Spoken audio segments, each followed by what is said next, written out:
Hello and welcome to the Assetto Corsa Competizione Sim Series.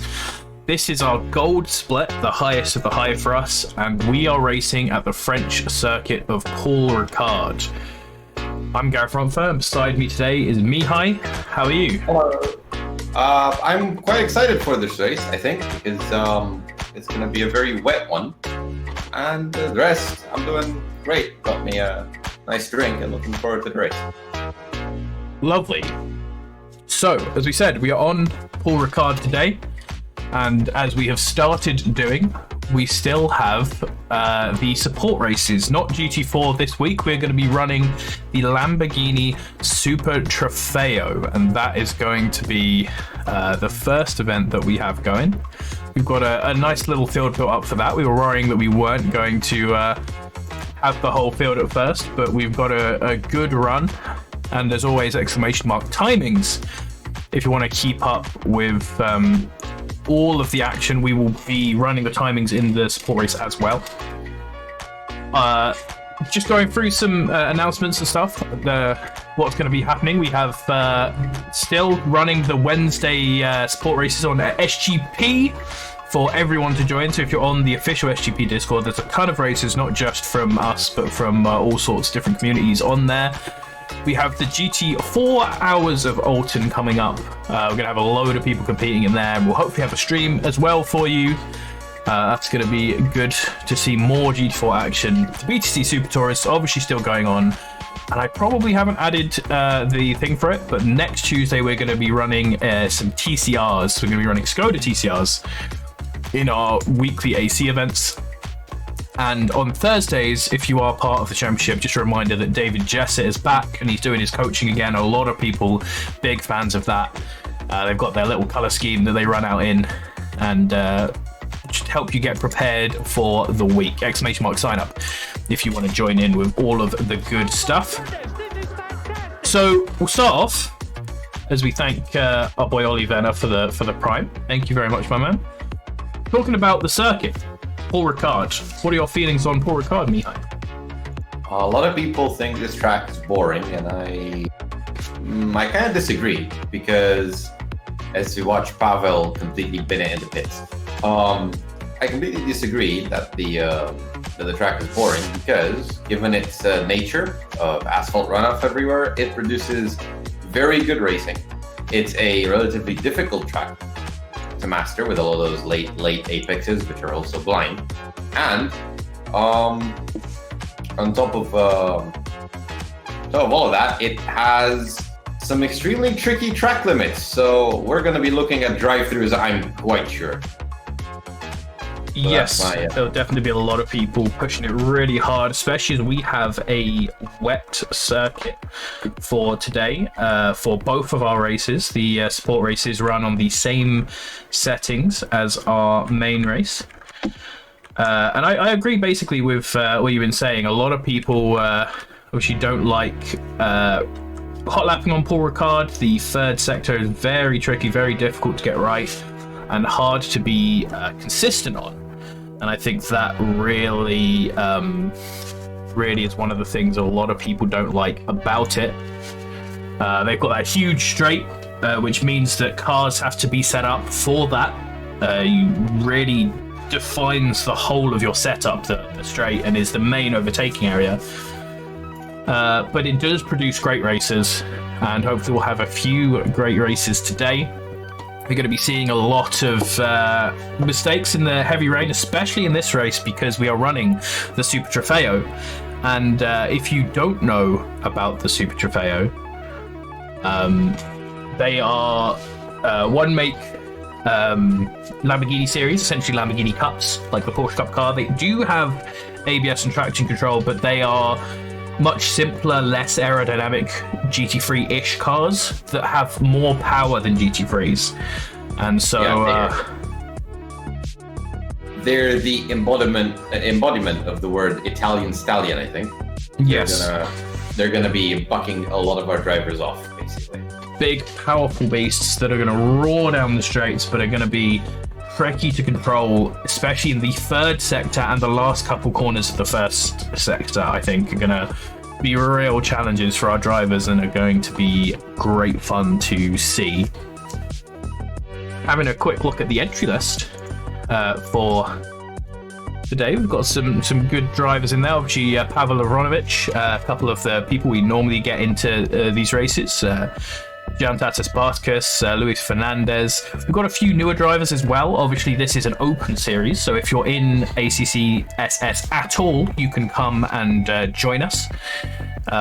Even if you're not in the main championship. And we're not going to quite have all of these people here, but we have 16 drivers in the server. And so 16 drivers in the server is going to give us a nice little short race to start off our evening before we go to the main event, which is the Pro Series, who obviously had their the Gold, who had their first race at Zandvoort last time out. Those races were won by Jonathan Riley and Ollie Henley. Yeah, there we go. He's actually Ollie Henley incredibly far down the order. Him and Nathan Burnswood, who won in AM, very far down the order considering that they have each won a race. They are on 20 points right now in 14th tied. Our other winners, obviously, in the invitation, we have Mache and Thomas there right at the top. Jonathan Riley there, winning overall so far. And obviously, as we've talked about, the top 3 drivers in Tier 1 get banned and can only come back in the invitational split or in special races. And anyone who wins 3 races as well gets banned for being too fast and sent off to compete in the big boy leagues. So at the moment, that's Jonathan Riley, Nicholas Alvarado, and Jack Harvey. Who are you excited to see racing today? I'm excited to see how Nicholas Alvarado is going to fare, given that he switched control methods just like before. I want to see what Ollie Henley can do, since he had a terrible first race in Zandvoort, and I want to see if he can recover. I've seen back to a top position where I think he belongs. And this one's a bit of a personal one. I'm looking forward to seeing Jack Winter, John Dudley, and Jack Harvey how their races are going to fare. It's just more for a personal standpoint. Yeah, absolutely. Jack Winter, no points so far. Had a bad first race if he was even there. Jack Harvey and John Dudley both doing very well, 3rd and 6th overall in the championship so far. I definitely agree with your Ollie Henley shout. He's surely going to do very well. We've seen him in the practice server being right up at the top of the times. Jack Harvey in the Lexus, fantastic car in the wet. Same with the Bentley, honestly, very stable. So they should have a decent time. And Nicholas Alvarado, not just on a new control method, but in a new car, has driven the mighty Ferrari instead of his Aston Martin. So that's another one that is great to see. And I'm very excited to see how it goes. In the lower split, Nicholas Norberg, one of our driver stewards, is actually leading right now in the championship, which is good to see. Ollie Moss in 2nd, Thomas Van Zandt in 3rd. So a nice battle in the lower split as well, dominated by Ferraris. Even if we scroll down a bit, we've got a ton of Ferraris in here, which is good to see as a fan of it. And also talking about the invitationals.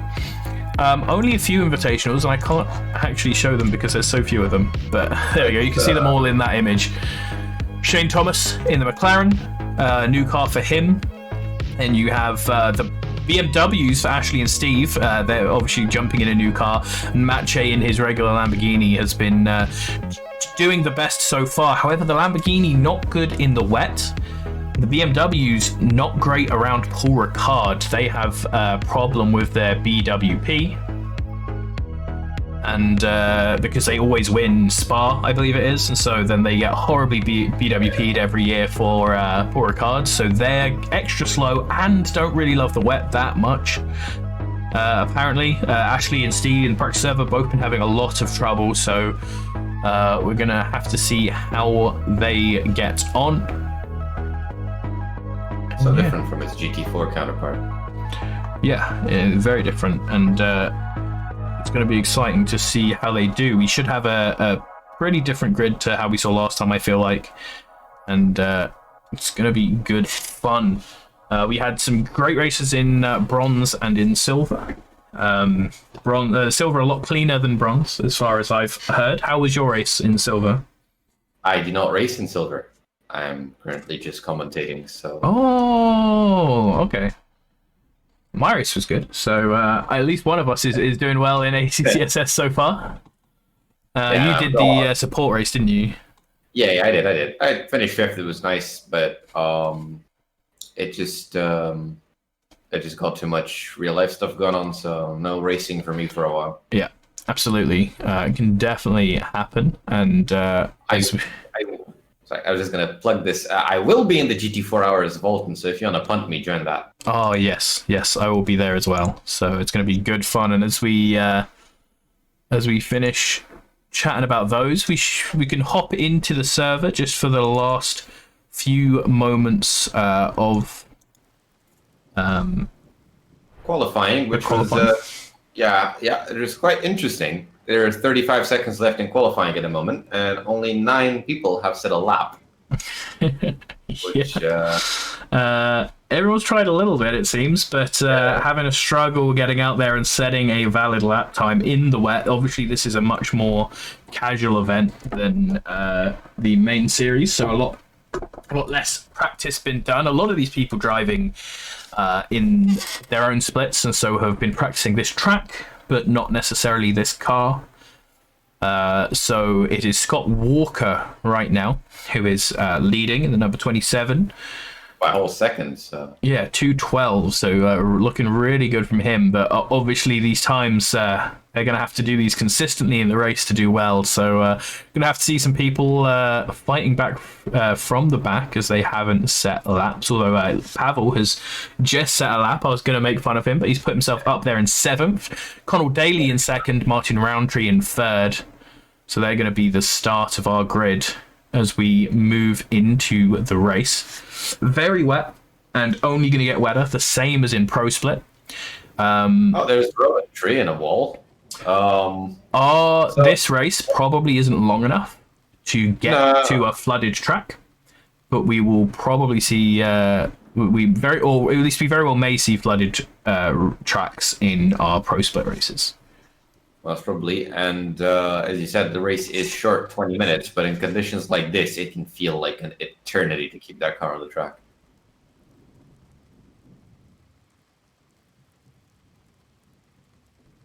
So there's the end of the session. We'll see if there's anyone else on the track. There's a few more people on the track. We might as well watch them finish their laps. No one seems to be putting on an improvement. One person who will be quite interesting to watch, I think, is Jack Taylor, who we know is quite fast, and he will be starting from the very back. Yep. Everyone in their nice, colourful liveries. Some very nice ones. We also got Barkus going in for his lap now, finishing his lap. If it's valid, it's going to be his only lap. Oh, did the session just end before he crossed the line? I think it did. Oh, it may have. Yeah. Well, he's also quite fast, and he will be starting from the back. So, he's gonna hit the wall. Here he goes.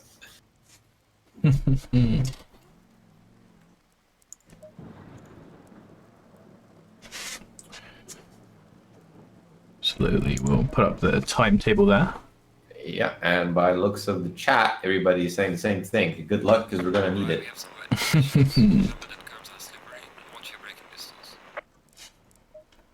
Short formation lap this time, so we won't be cutting away to ads. Yep, just gonna get in there nice and quick for these support races, not wasting any time, and then we can hop into the main server. So we've got. Oh, I've just noticed someone's Lamborghini there. Is that Pavel? No. Yes, it is Pavel. I like that. It's looking like some Marlboro level stuff going on there. I also quite like Harley there in the sort of neon yellow and purple. That's nice. A lot of people in the generic black and red. couple people picking some nice bright colors. I like that. It's something about the Lamborghinis. They bring out the colorfulness in a lot of people when selecting their liveries, which is good to see. Well, that's kind of what Lamborghini is about, isn't it? Be brash, be in your face. And I'm sorry to say, but it will never dry up.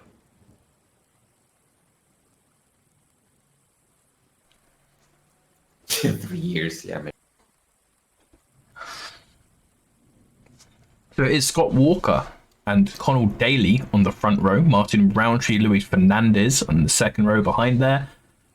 Then Tondiri I think it's Mpambwashi and Ed Toro. I think it's Tondirai Pambawashe, but I don't know. You'll have to ask him. The first name I have no idea about. I'm very sorry. I'll definitely have to message him at some point. But Mpambwashi. I don't get to say his name enough to have practiced it, but I like it. It's a good sounding name. And then obviously Pavel Aronovich in that Marlboro-looking car next to Florian Goldnitz. And Harley Coleman and Adam Rayner are the last cars you can see on your screen to the right, who are just rounding out our top 10. Here we go on the formation lap. Yep, nice and short. Very short, not really formation lap. More like no single file, just getting around the last corner. People already struggling to keep it on the track, even at this speed. There you go, cold tires as well, so this is going to be an interesting start. If nobody's in the wall at the start, I'm going to be surprised. Ooh, people trying to line up with the awkward ACC starts. A little bit of a dodgy lap, but the green light goes. Green. Scott Walker is way out ahead, getting a really nice start ahead of everyone. Pavel going down the side there of the car in front of him. Ed Turrell, I believe that is. So he's popped himself up a position or two, goes into possibly fourth position, fighting for fourth at least, going into this first corner side by side, as so is Connell Daly and Martin Roundtree, and he's been spun. These two Lamborghinis crashed into each other, and Pavel, after a great start, is sent absolutely flying off as Marcus with an extremely good start. He's all the way up to 5th place from P13. He's right behind Coleman. Yeah, absolutely. Luis Fernandez there was off track for a little bit, but has got himself back on. Oh, contact at the front. Barkus and Coleman in P5. They had a little bit of contact. They spun, and I think that caught Pambawashe in as well. So they're going to have a bit of damage. Absolutely, Martin Roundtree following Scott Walker down the edge. Connell Daly next, and then we have this little three-man fight here. There's Coleman, who's been knocked right down to the back. Spartacus also right in the middle of the field has just moved ahead of this fight here, which is Ed Turrell and Tondiri Bambwache, unless he's moved back as well. Pedro Fernandes had something happen to him because he's all the way at the back now on the straight. I saw him spun out of the... Well, Bambwache is actually ahead of that fight. Nice for him. So Ed Turrell is inside Luis Fernandez. Or Mark Chardonnay actually. Mark Chardonnay going down the inside there. The 1-2-6 car. Luis Fernandez. Coleman just got a nice overtake at the back on Pavel and D'Ambrosio, I believe. Nice. Yep. Yeah, there is that event.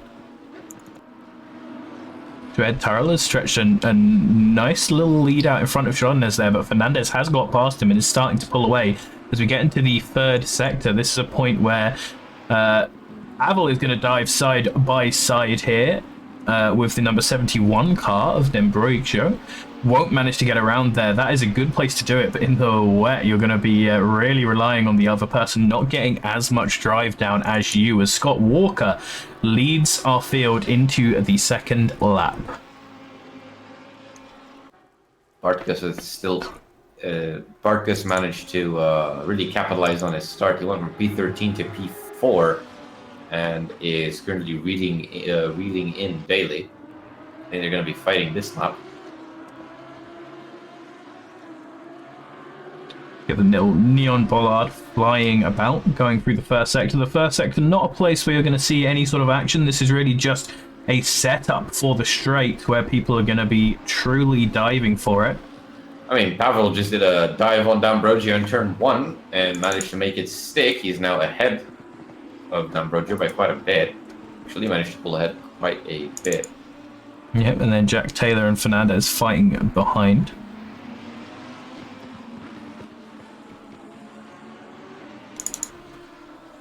And it's going to be quite difficult to pass on the straight in this race, just because these are basically the same car.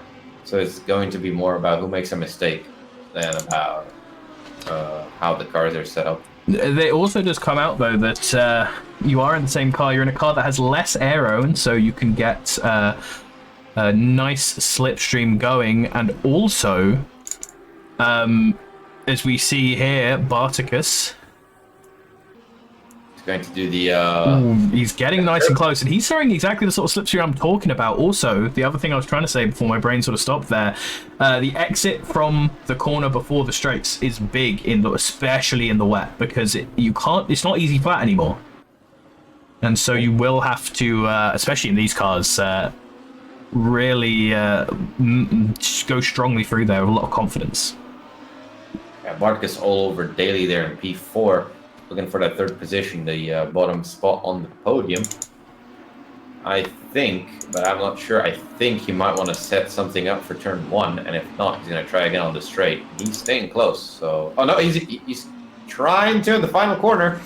Ooh. Just not a good enough drive, though.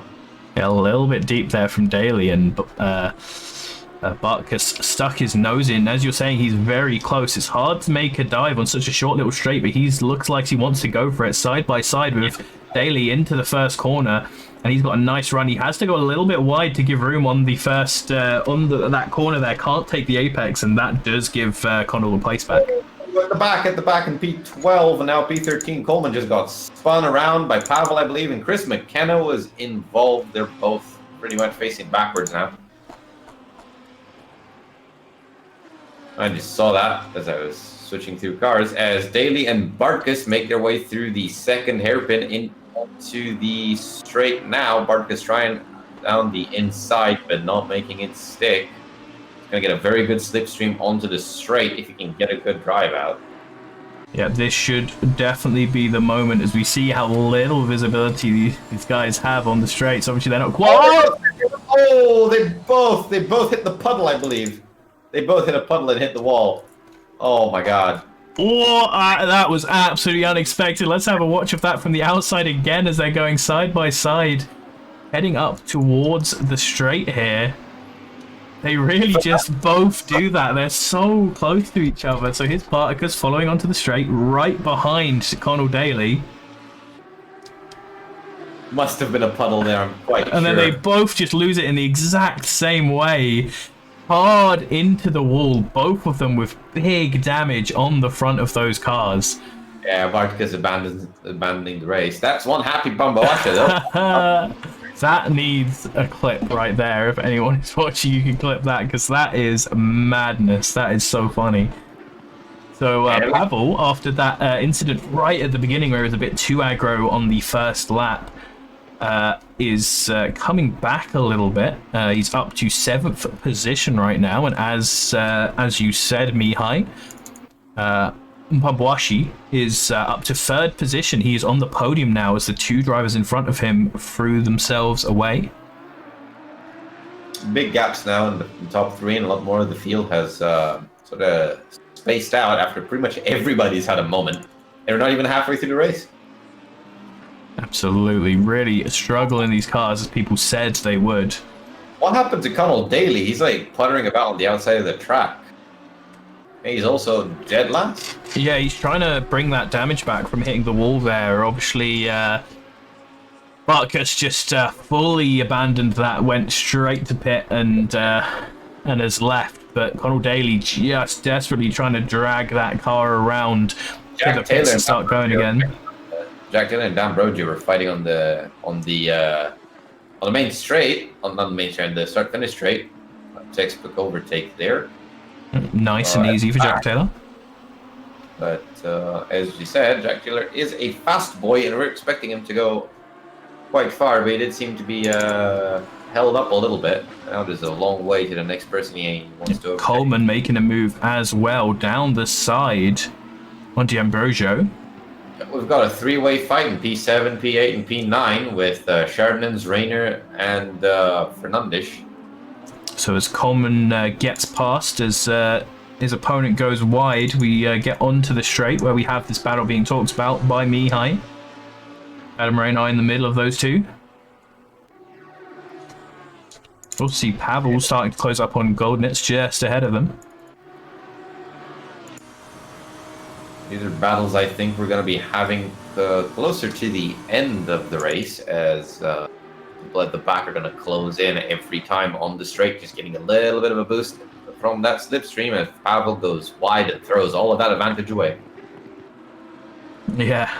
At the end of the straight, a lot of issues here. People taking different lines. Fernandez taking the wide line, Raynor taking the tight line, and Chardonnay is going incredibly wide off of the track and losing both of those positions in the long right-hander after the straight. Oh, Raynor goes wide as well in the second left-hander. That gives Fernandez a perfect opportunity to get ahead.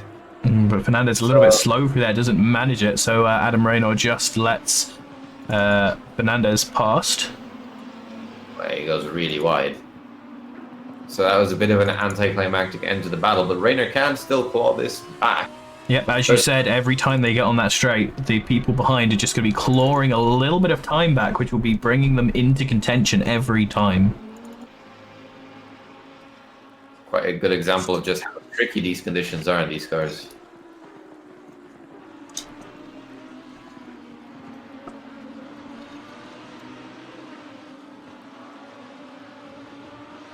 Connell Daly finally has made it back to the pits. He's probably going to have to repair damage and he'll be out sometime in the next 7 hours. Luis Fernandez at the same time is closing in on Chardonnay, who just ran wide in the second corner. I think we can see an overtake for P9 here on the straight. So got Pavel and Goldenitz, but Pavel is being a little bit squirrely on the entrance to the straight. That's going to be a disaster for him because he won't be able to really make up anything from the slipstream. Fernandez now on Chardonnay, closing in inch by inch. He might try to send it in after the straight. No, he's... Ooh, I think there was a bit of netcode there. Almost ran to the back of him. And Fernandez is going for an overtake down the straight, through the slipstream. Easy overtake. He just drives by him. Chardonnay's trying to fight back, but I don't think he'll be able to. Yep, Chardonnay's going to have to make good out of the third and first sector and then get back to him. Hopefully start swapping positions on that straight, but he goes a little bit wide there and loses time. He really needs to be consistent through these areas so that he can get back that position. You know, Scott Walker, he's just driving. No issues. He's just relaxed. Just going away from all the chaos on his own. Very appropriate team name. He's Rubber Dinghy Rapids, which would be probably a better way to run this right now than a Super Trofeo.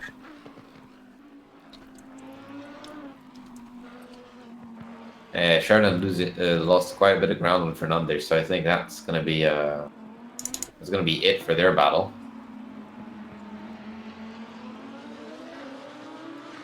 Further at the back, you got Jack Taylor and Henry Coleman. I don't know if we might have missed an overtake or not, but Coleman is quite close to Jack now, less than a second.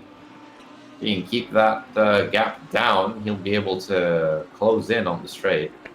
Yeah, it looks like their last lap, Coleman was a little bit faster, so he has been gaining time on Jack Taylor there. Could look to make something on the straight.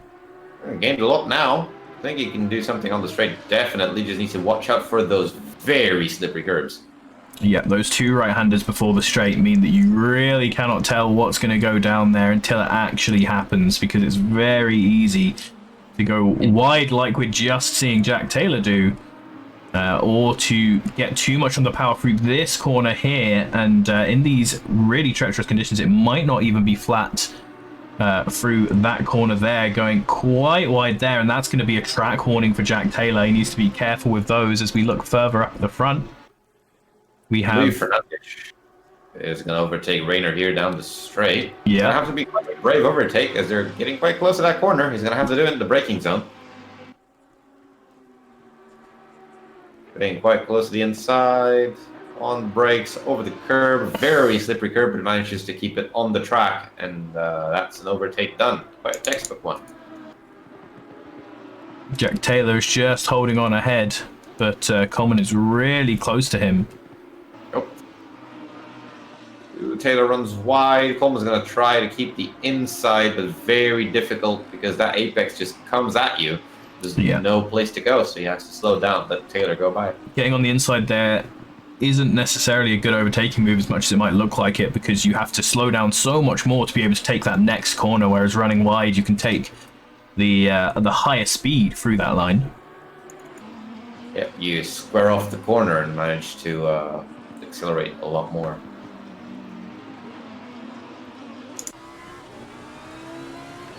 All right, Coleman and Taylor still close, though. I think we're going to see another battle down on the straight, especially if Taylor has his moments. As every time I click on Pavel, he's having a moment. So that just shows how difficult these cars are to drive. Yep, he's sticking reasonably with Goldenets, but he's not managing to get close enough to really look like he can make something happen here. Really got to control that rear of the car.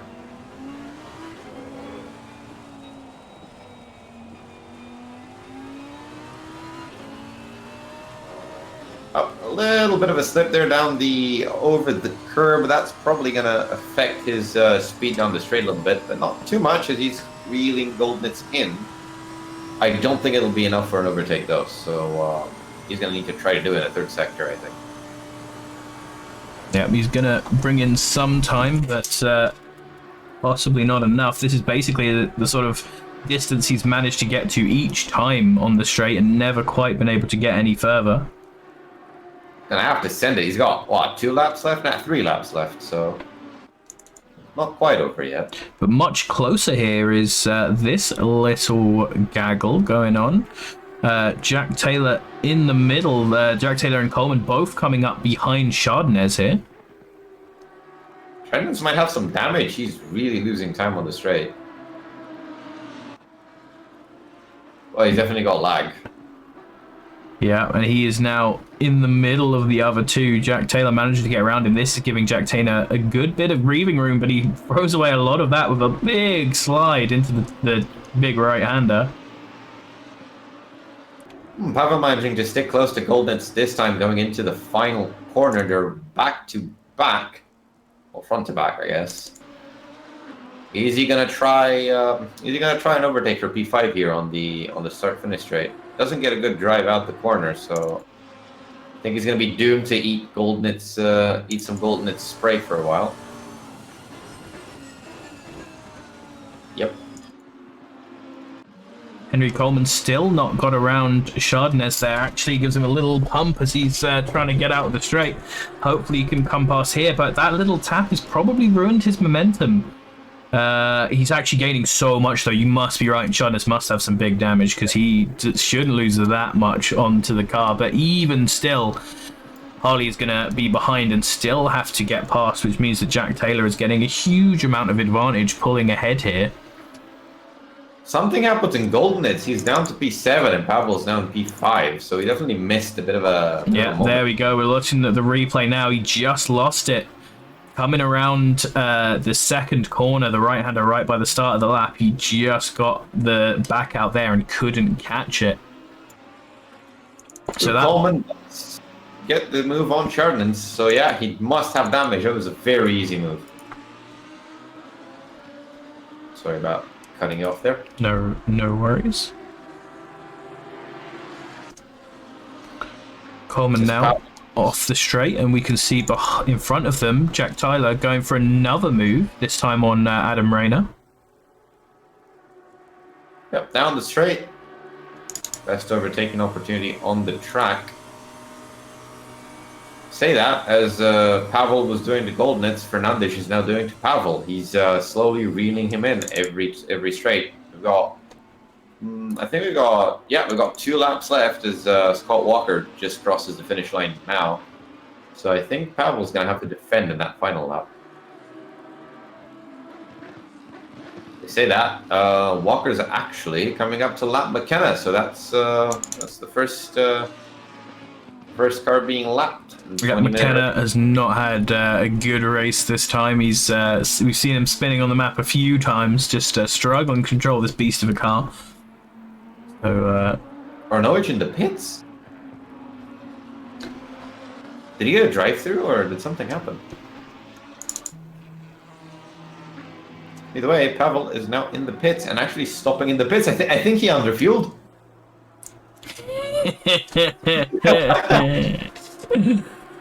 With the team name Gareth Notice Me Plays, I have noticed you, but unfortunately I've noticed that you seem to have underfueled.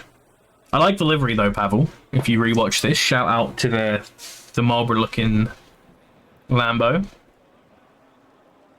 I mean, that's also a Polish looking Lambo, to be fair.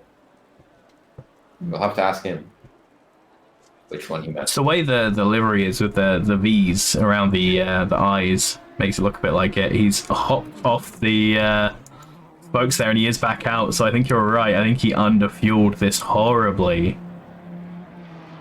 He hits the wall as well in the pit lane. Ooh, Goldenet's wide again. Rainer manages to go up into P9.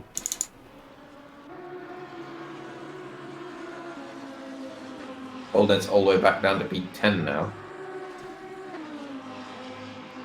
Walker probably just singing a song at this point. He's had an absolutely clinical race, coming in on the start-finish straight again, going to start the final lap now.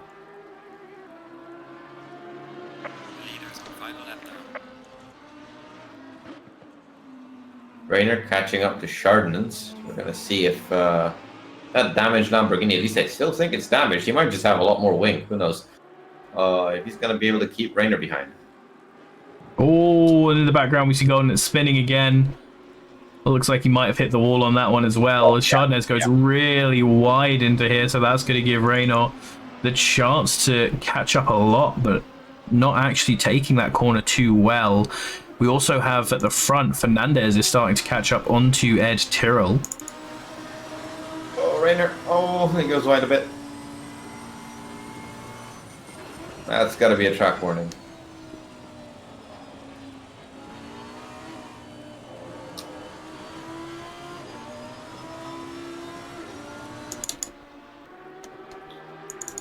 Further at the front, we've got Pedro Fernandes and Ed Tyrrell now. They're going to be fighting for P4. A little bit of a moment there for Fernandes, almost running into the back of him. Coming up now to the hairpin before the straight. Going to be looking at this fight, see if anything comes out of it.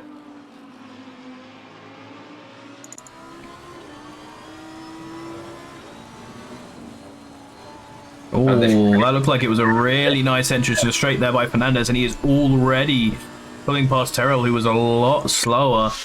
So that's going to be a really easy move there from Fernandez, unless Terrell can get back in and get the... He hit that same puddle, didn't he? He hit that puddle that was about to send him into the wall.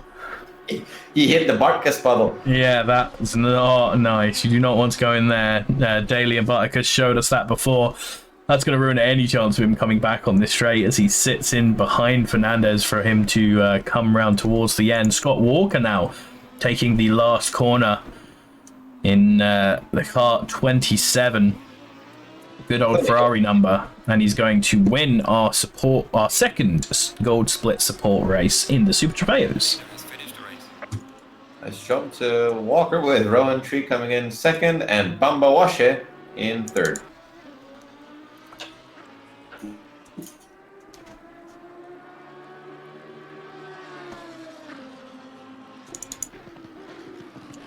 Just gonna watch the rest of our Super Trofeos home. So we give a shout out to everyone watching right now, the people who followed and subbed and all that throughout the stream. Thank you very much for being here with us. For those of you who are new here, we are the ACCSimSeries, and we run these streams Friday, Saturday, and Sunday every week during our regular seasons. This is the second round out of 5 of our gold split today.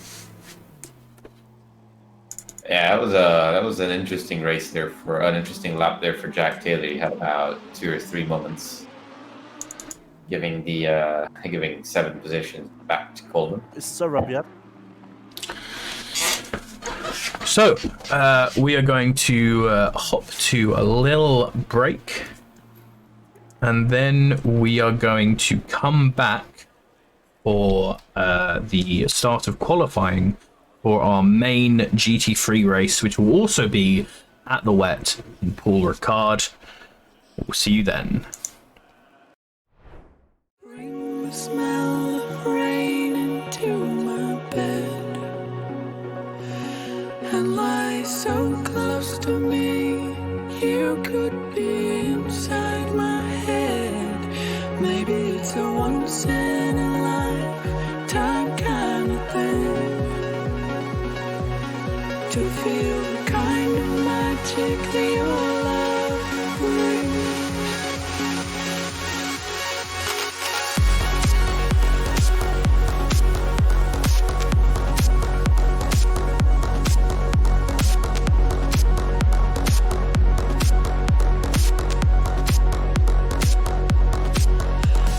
Some days it's like a haunting. This cool empty space far above and all around me. When I start to miss your face.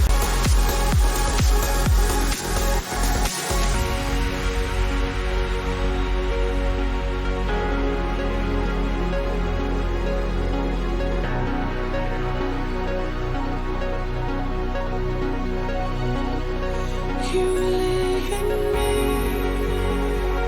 my reverie. Don't ever leave.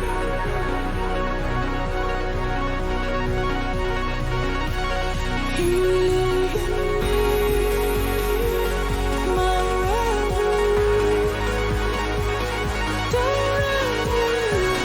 ever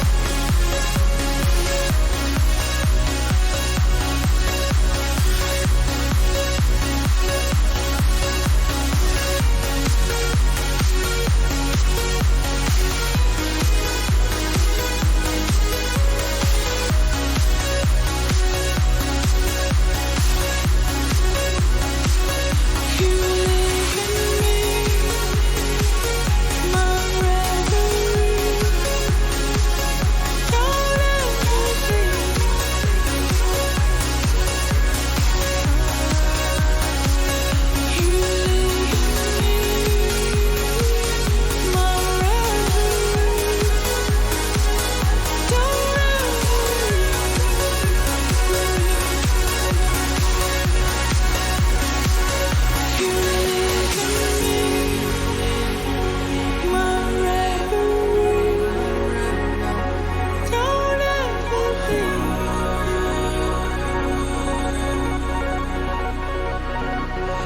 You live in me, my reverie. Don't ever leave me.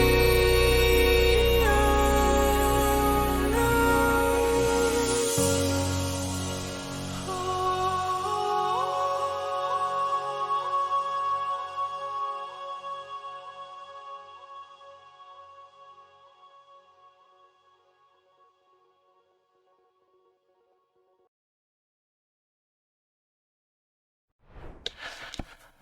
Welcome back.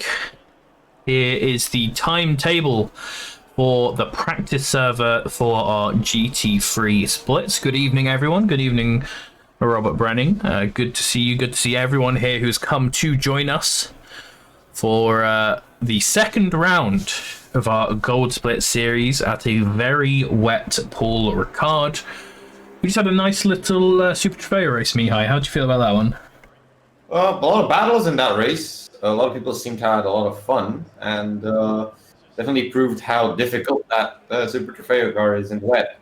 We had a lot of people having moments. We had the legendary Paul Ricard straight puddle killing a few people. It was quite funny. We saw Bartkus and Daly do a little bit of a synchronized crash into the wall. It was a very eventful race, and also quite a clean race. You basically had a couple of incidents at the start, which were inevitable, I'd say, in a car like that. But then people were quite clean on the overtakes. Mainly Pavel's fault. So we'll make sure to get at him for that. Get him some penalties for the next race. As expected. Yeah. But yeah, the Super Trofeos, incredibly difficult. We can see in 17th, Maciej Markowski proving that the regular Lamborghini is quite difficult as well. We saw Maciej and Thomas clearly ahead of the BMWs in our Zandvoort race, but Paul Ricard is not going quite as well for either of them. I mean, you're saying that, but you got Ashley Bloomfield at the moment, 8th in practice, with Shane Thomas behind him. So that was BMW is doing a lot better. We've had basically our invitational split totally thrown around. Yep. Nathan Burnswood in 5th position, leading for the AMs so far. Lexus in the lead, of course. Lexus in the rain, standard. Yeah, it's going to be a good race for Jack if he can keep it on the track. He's getting into qualifying right now, though. Green light. Go, go, go. We're going to have Dan Terry as the first one out on the track, I believe.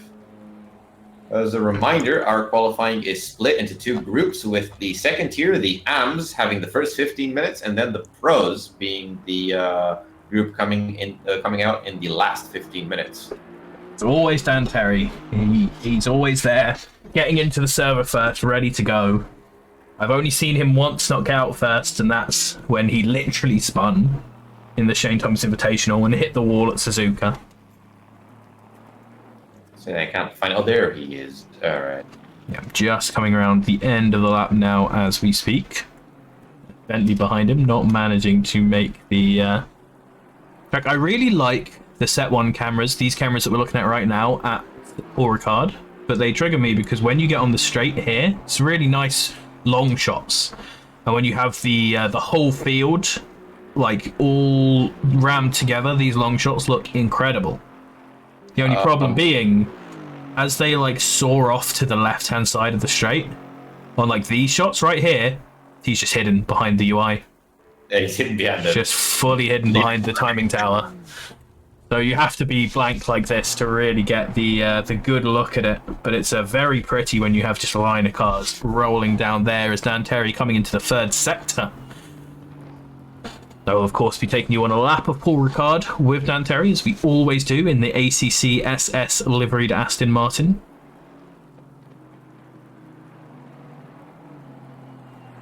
A nice livery, that.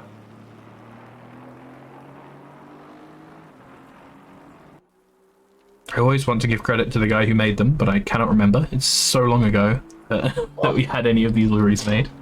Whatever it is, tell him to make one for my McLaren. I'll wear it. Dan Terry now starting his lap, going through the final corner.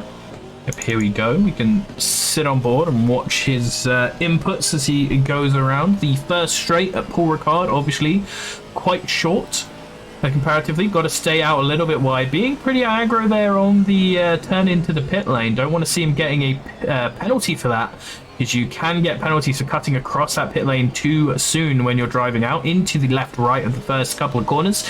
Interesting that very French thing to have a left corner as your first corner. Magny-Cours and Paul Ricard both have that, and it's reasonably rare as we come into this right-hander into then an immediate hairpin, a little bit on the accelerator before a tricky and tight right-hander, and then a little bit on the accelerator before another tricky and tight right-hander. This one you have to get your turn in nice and early so that you can blast, because this left-hander, at least in the dry, is essentially the start of the straight. And now we are on the Mistral Straight. You can see him turning left nice and early there to avoid that puddle that we saw murdering some of the Super Trofeos. Sticking to the left side of the track and rolling all the way down past the F1 chicane there to our left. Into the braking zone for an incredibly fast right-hander at the end of this straight. Brake sort of just at the curb, a little bit earlier in the wet, obviously, and then get a nice turn in. You can push out to those 3 little cards on the left there, but Dan just being careful, setting a bank lap, doesn't need to push right to the limit quite yet. Going out nice and wide, and then you've got to turn in tight for that last apex on that sort of double apex right-hander there at the end. And then this is the really tricky part of the track because there's no like simple brake here, turn in here, like you're on the outside, turn into the outside of the next one, because it's just all so squirrely and turny that you're just braking at one part of the track, braking diagonally across the track, going out wide in certain places. It's very hard to get down, and is the part of the track that a lot of people struggle with and a lot of the hot lappers don't really enjoy. As we come over with Nanteri to finish his first lap, and it's a 2:04. He had a bad exit in the final corner. That's gonna cost him probably around 4/10. And as we say that, look at that. Robert McGregor almost over 2 seconds faster with a 2:02.6. It's a very, very good timing, but immediately beaten by Burnswood. And even before I finished saying that, Thomas Van Zanten beats that and does a 2:02.3. So already into the fast times. First run of times, I've got to say I'm very impressed with the fact that so many people have completed lap times. There is not the normal rash of people at the bottom who don't have their times in yet. Yeah, and I think it's also because this track is quite long, so there's enough time to make some space and get to that clear air. And who's off? Ashley Graylish is off. Wait, why is Graylish on the track? Oh no. That might be why he's off. Yeah, Graylish just did a time. That's probably not a good thing. Oh no. So I think he was 2 last time, wasn't he? yeah, obviously the point of the split the split qualifying is for yep, there it goes. the AMs to go out first. So Graylish is going to get disqualified for breaking the rules. He's not allowed to leave during the AMS time. So a silly mistake there from Graylish, and he's been in ACCSS long enough. He should remember the rules. So pity that he's going to get thrown off for that. I think he was in tier 2 last time, so he just forgot. Just forgot. Just went out. Probably To be fair to him, maybe he didn't turn up to the last race because I and Zandvoort sat through all of my qualifying because I thought I was in tier 4 or tier 5 and had to go out for one final lap at the end because it turned out I wasn't in that tier. Oh crap. Yeah, so he very well could have been like, oh, I'm a red badge, I go now. As we see Nicholas Norberg coming for a big improvement on his time, up to 4th. Robert McGregor improving, going up to provisional pole, 2:02.1. Fairly sure just a matter of time until we get into the 2:01s. Though one thing to mention that I think is going to make this race very interesting is that if you look at the top at the weather report, you're going to see that by the time our pro drivers are going to come out, we're going to have even heavier rain. So we might end up with the tier 2 mostly ahead of tier 1. I didn't even think of that the increasing rain would happen in the qualifying server as well. That's a stressful one, as Fabio Geno in that Rainmaster Lexus up to 3rd position. Thomas Van Zanten is now our leading driver and has improved in the first sector.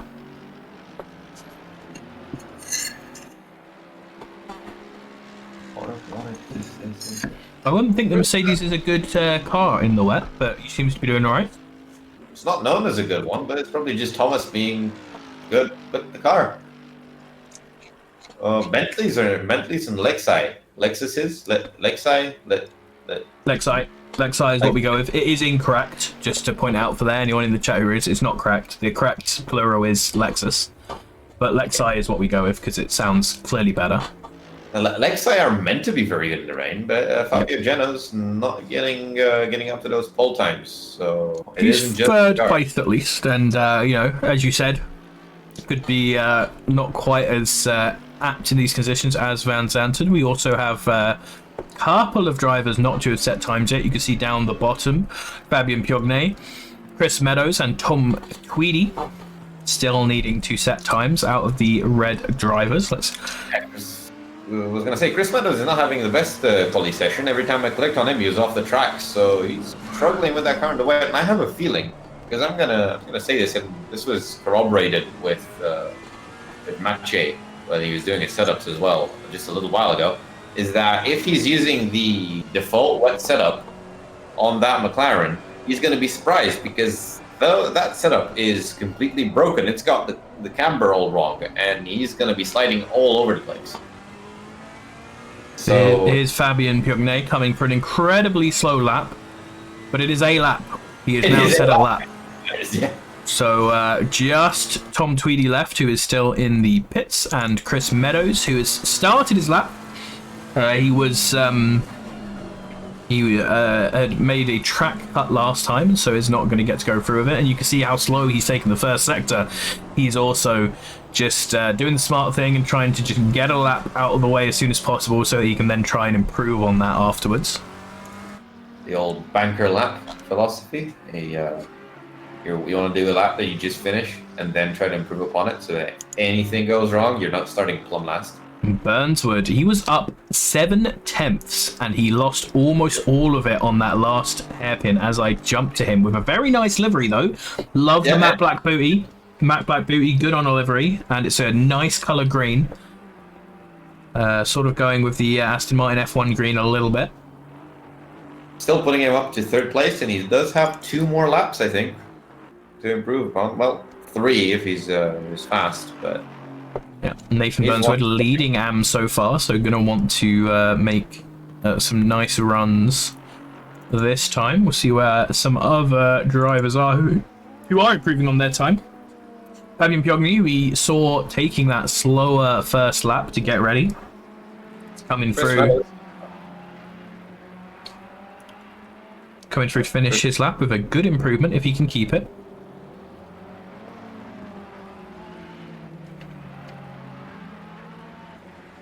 Oh, I just saw a yellow flag. Yeah, Andy Thorpe had a moment. He's already 9th though, so he's got his banker now. Fabian losing a lot of time in the last sector and not going to get the huge improvement he was looking for. Chris Meadows comes over the line, comes into P15, a banker lap done by him. Yeah. He's going to try to improve on that, I believe. Yep, and he's not lost, which is a good start.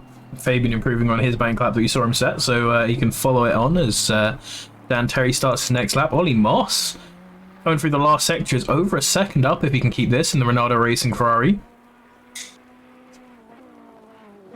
Very nice liveries, these Rinaldi cars. See, that final corner is going to make or break that lap, and it's a decent exit, I think. He's going to have a good improvement. Yeah, and that's going to put him on pole. Easy. Ooh, fantastic. Yeah, first driver into the 201s, 201.8 by Ollie Moss. Fantastic driving in the wet. We're going to see if any of our pros manage to get a lap in before it starts pouring with rain. See, Julian Strasser is going to need to really improve. He's currently plumb last in that Bentley. He's coming through close to the straight now, first hairpin. Fabian Puignet as well. Getting real improvements on his time as well. He still has that last sector to go, which can make or break laps easily. But now coming. Oh, no, I thought it was the final corner. Never mind. He's coming onto the straight now. Yeah, Puignet already having a bad last corner onto the straight, loses 3 temps there. Just not carrying quite as much speed as you can. Decent run through the next corner. He's got round the left, so he's got the 1 left to do now, and then the hairpin. Just slightly falling down on his time. But nice break into this corner, makes some of it back, and now the dreaded hairpin. Nice and tight, hits the apex. Looks like the acceleration was pretty early there, and he has made up some time getting on the curb and wiggling a bit. Loses it again though, but that still puts him 7 temps of improvement, which is a nice jump up to 7th place. Let's look at Ollie Moss is trying to improve, so he thinks he's still got some more time in in those laps. Julian Strasser, Jose Martinez, Zahransky, Chris Meadows, and Dan Terry who need to improve. These are our bottom 5 currently. You've also got Tom Tweedy, who hasn't managed to set a lap yet, and he is probably still on a valid lap, but he just needs to set something because This lap might be his last chance to set something. Tom has been in the pits every time I've checked, so he hasn't set many laps. He's just going out for his first try now as we watch Jose Martinez come across the line. Some setup woes probably, as Strasser manages to go off the track and into the pits. So that's his qualifying done, as he will no longer have time to start a lap in his time slot. Yep, still 37 seconds left for drivers to cross the start-finish line, which will give them another attempt at a lap. Dan Terry coming across here with a really nice improvement and might even be able to have one more go at it. Well, one person is going to have one more go is Robert McGregor. He just goes across the line. Pole brake tricks goes into the tires instead of the line. Big improvement from Dan Terry up to 9th. Thomas Van Zanten comes across the line and he's just going to get the next start. Chris Meadows is not going to. He has missed the time to get another one, but he is going to get a nice improvement. So close to moving up in position, but not quite. But he has now come out behind the train of pro drivers. Look at the pro drivers. They're all rushing out because they're seeing that the rain's going to get close. They are already queued up at the start.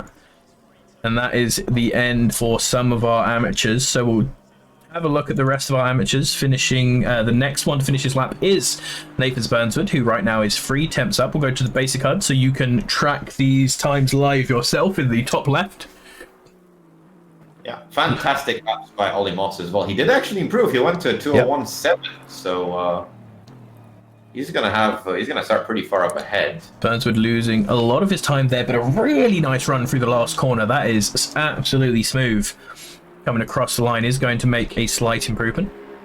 He's still in 4th though, but good start for him. Yeah. Jose Martinez, he's going to go into the pits. He's going to abandon his lap. So car 829 is coming out next. And we're going to find all these guys. See, Tom Tweedy now going into the last couple of corners. It's really plumb last in the AM split. Why am I blind? Oh, it's Tom Tweedy. There we go. He's right down at the bottom.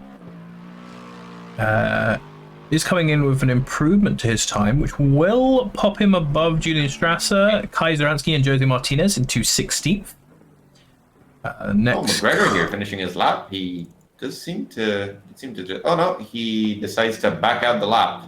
So that's going to be him in P3 for the AMS. There's Nicholas Norberg going up to 2nd position, right at the end, the last person to set a lap. Fantastic. And now car 170 will be the first of our pros. That is Maciej Markowski in the Lamborghini. We'll sit on board with him, not in that one though. Nice strong braking, pretty much the dry braking that a lot of the lower splits were doing there for his first corner.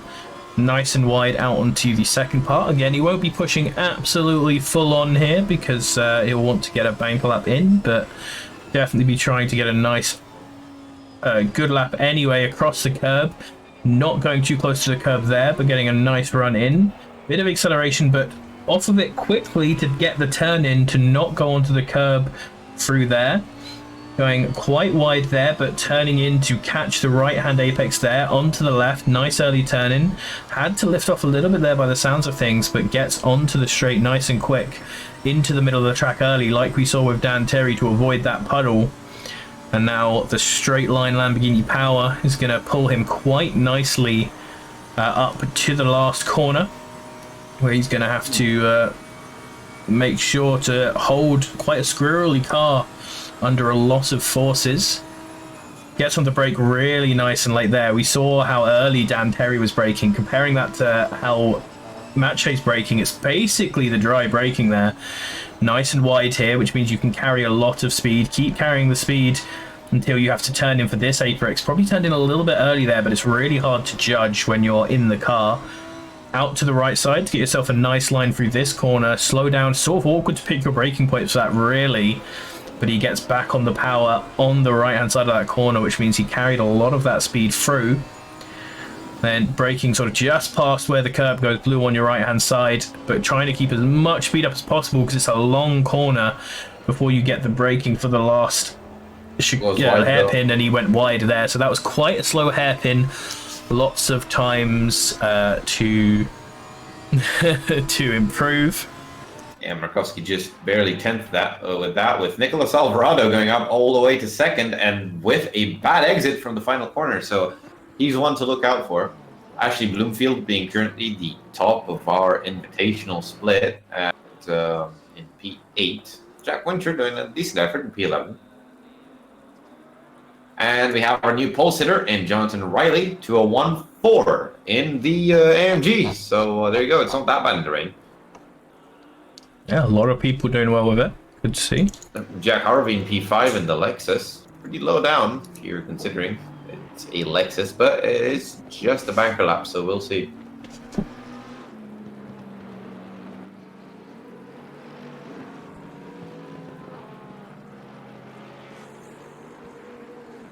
See Joe Boyle not having the greatest laps of his life. Interesting thing is that John Dudley hasn't come out of the pits yet.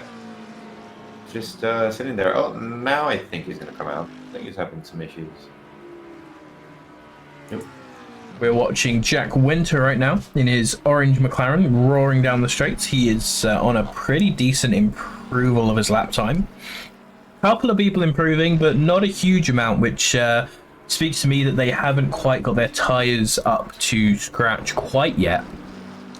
I mean, it also might be that the rain is getting worse, so as Menno de Ridder gets out of Jack Winter's way, as I was thinking already, that could have been some holding up going on. Yep. Hopefully in a few laps their tires will really start to come up to pressure, and they might be able to start setting a few faster laps before it really does start getting flooded.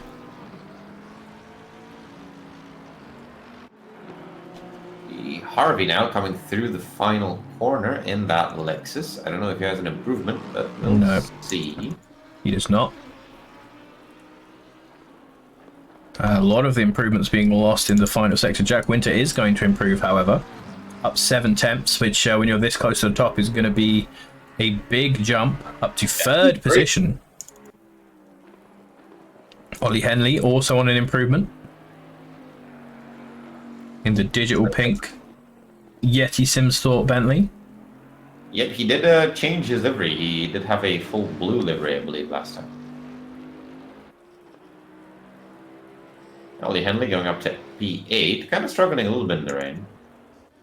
I don't think he's quite up to his full pace yet. He might have some tire issues. And Ollie Moss still in P2, so that just shows how good that lap was.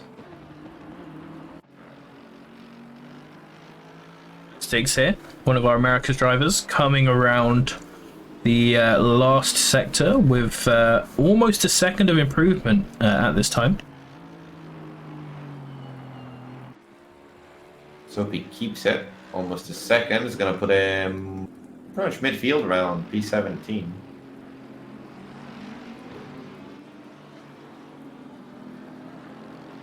Keep going around that final corner.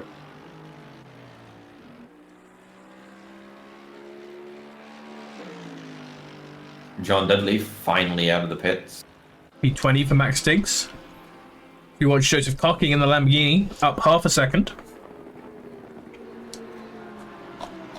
For the curve, he might get a bit held up there by Ashley Bloomfield, but I do think it's going to be quite polite from Ashley there.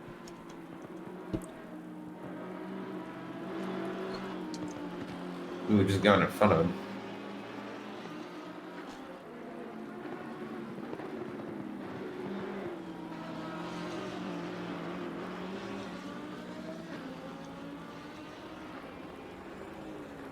Well, if Jack Winter was improving, he definitely didn't finish lap.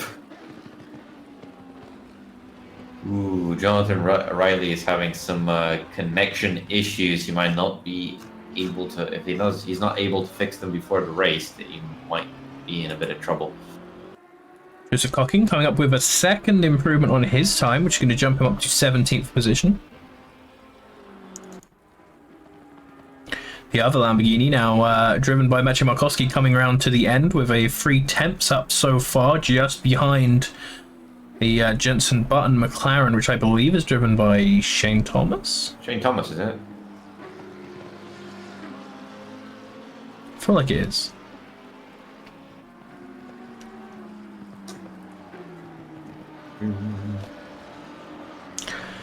Yep, it's Shane Thomas. He's not having the greatest quality session, you've got to say.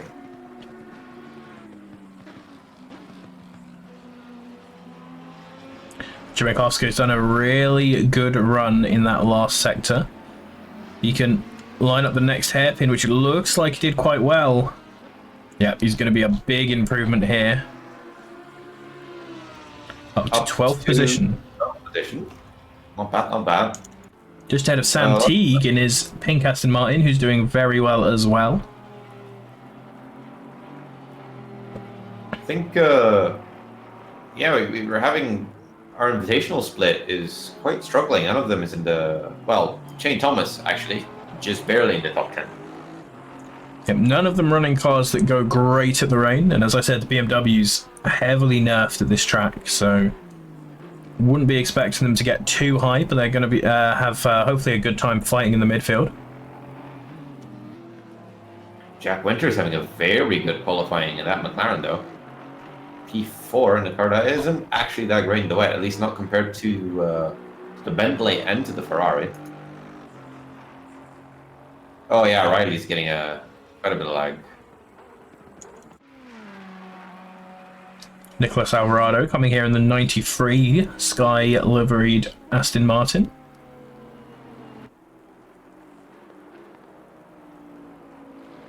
Ferrari. I said Aston Martin because it's Alvarado. He always drives Aston Martins, but he's in the Ferrari. Ferrari, what the hell? Yeah, he has changed. He has joined the dark side, and he's on a good improvement, already up near the top of the tables, and he's looking for pole position with this run through the end of the lap. Big four-wheel drift from Jack Winter there on his hot lap. That'll be the end of that. Here it goes, Alvarado coming across the straight, about to take pole position with a 2:01.1. Brother showing that after he switched away from the keyboard, all of that, he's getting a lot better with the wheel, and I think going to show us just how fast he can really be. Maciej Markowski and Shane Thomas have both made it up into the top 10. Getting there, they're probably just getting used to their cars in the wet. They're all doing different cars.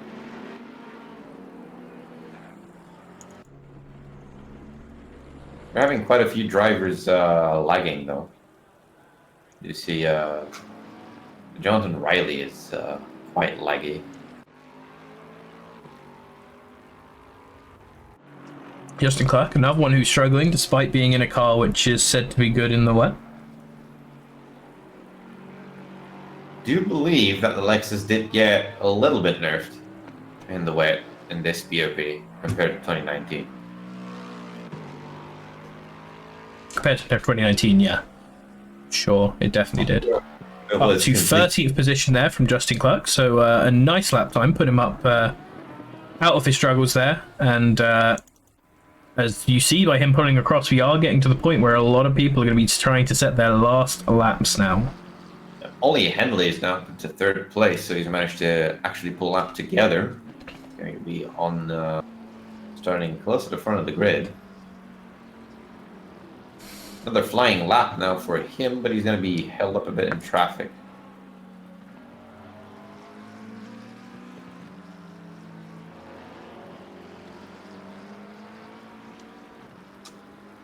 Honestly, the person I think who's struggling the most at the moment is actually Menno de Ridder, because he was one of the people who was expected to be fighting to be banned this season, but he's all the way down in P25.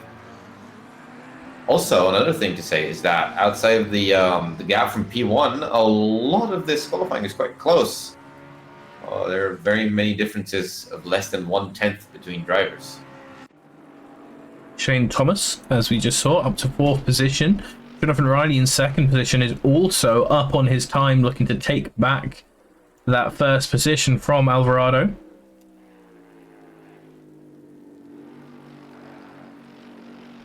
We gotta hope that Riley's internet holds up because he is looking quite unsafe at the moment. As he comes across the line, he does in fact take pole position by 0.5. It's a 201.125.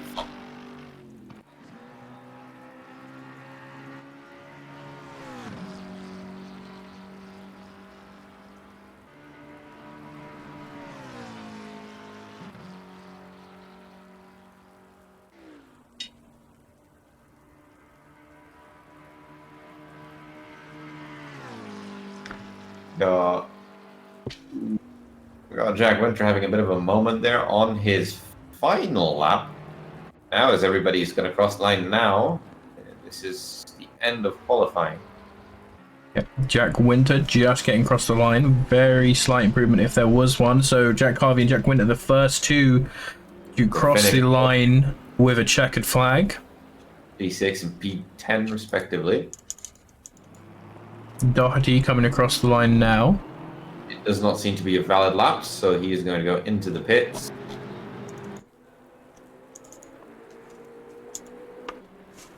And let's have a sit at the end of the lap, and we can see people coming around the last corner.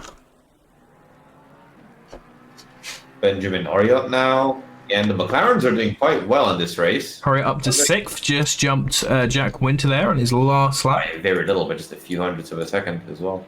Yep, Max Diggs coming across the line as well. Gonna jump up to 18th. Car 49, that's Joseph Cocking in the Lamborghini. No, not a good enough improvement from him, as Leonard Schunkel has a moment and has to abandon his lap, so he's going to be starting quite far at the back, B29 at the moment.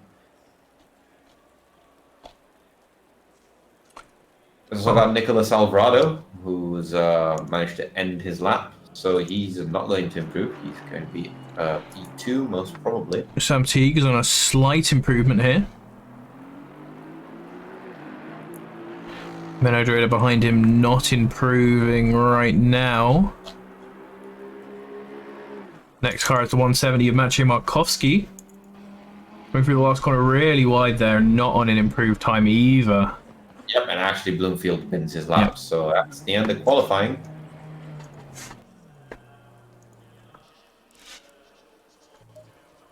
BMW is really struggling. Actually, Bloomfield in P16 and Steve Hughes all the way down to P21. So predictions did come true. And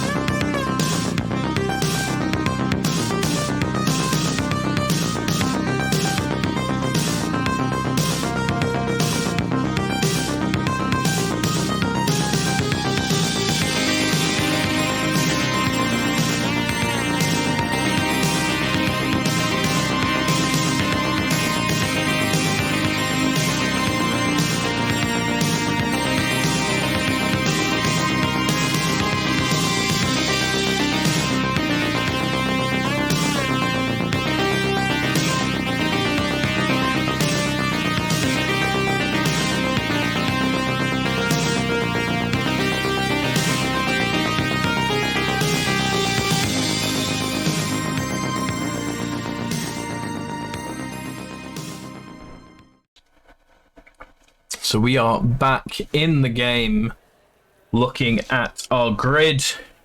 Jonathan Riley is on pole next to Nicolas Alvarado in that Sky liveried Ferrari, fighting to get banned here with Ollie Henley just behind them. Shane Thomas leading the invitational split in the next Sky Ferrari ahead of Moss. Ollie Moss in his Rinaldi did very well last time, and Benjamin Horiot. Jack Winter in 7th position is next to Maciej Markowski, the second of the Invitational Split, and our first Lamborghini, ahead of Nicholas Norberg, who switched from the Lamborghini to the Ferrari, with Jack Harvey rounding out the top 10. Behind them in the first, Mercedes, Van Zanten, then McGregor and Teague in Aston Martin's Clerk, the first Lexus. Brunswood, then, who is leading the amateur split in points right now, is ahead of Ashley Bloomfield in the BMW Art Car. Bandera, Diggs, Dudley, and Gino in the next Lexus. Follow him is Steve Hughes in the last position for the Invitational Split, ahead of Joseph Cocking, Fabian Piogne, and Menno de Ridder.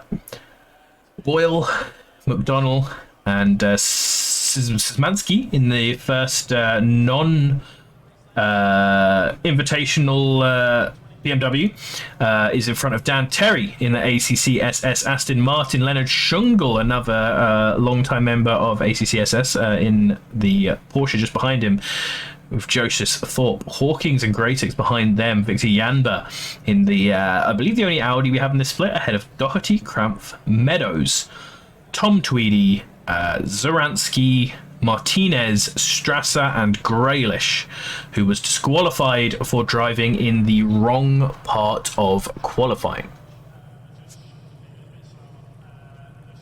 And as our drivers get on their way and start to head onto the formation lap, we are going to throw you to a quick advert. Thank you everyone for watching, and we'll start our first race soon.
So, we are back.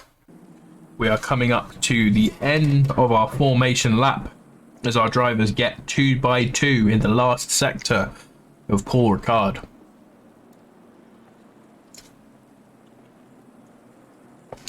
Jonathan Riley in the Mercedes, leading from Nicholas Alvarado, Ollie Henley and Shane Thomas. Ollie Moss in the Ferrari getting real close to the Bentley there. They've still got a corner to go to really settle themselves up into position. formation laps with big grids are always a bit problematic. So here we go, last corner.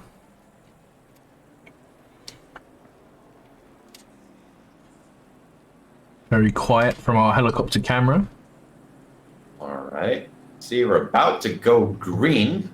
So let's see, is it going to be carnage? Is it going to be clean? Green light.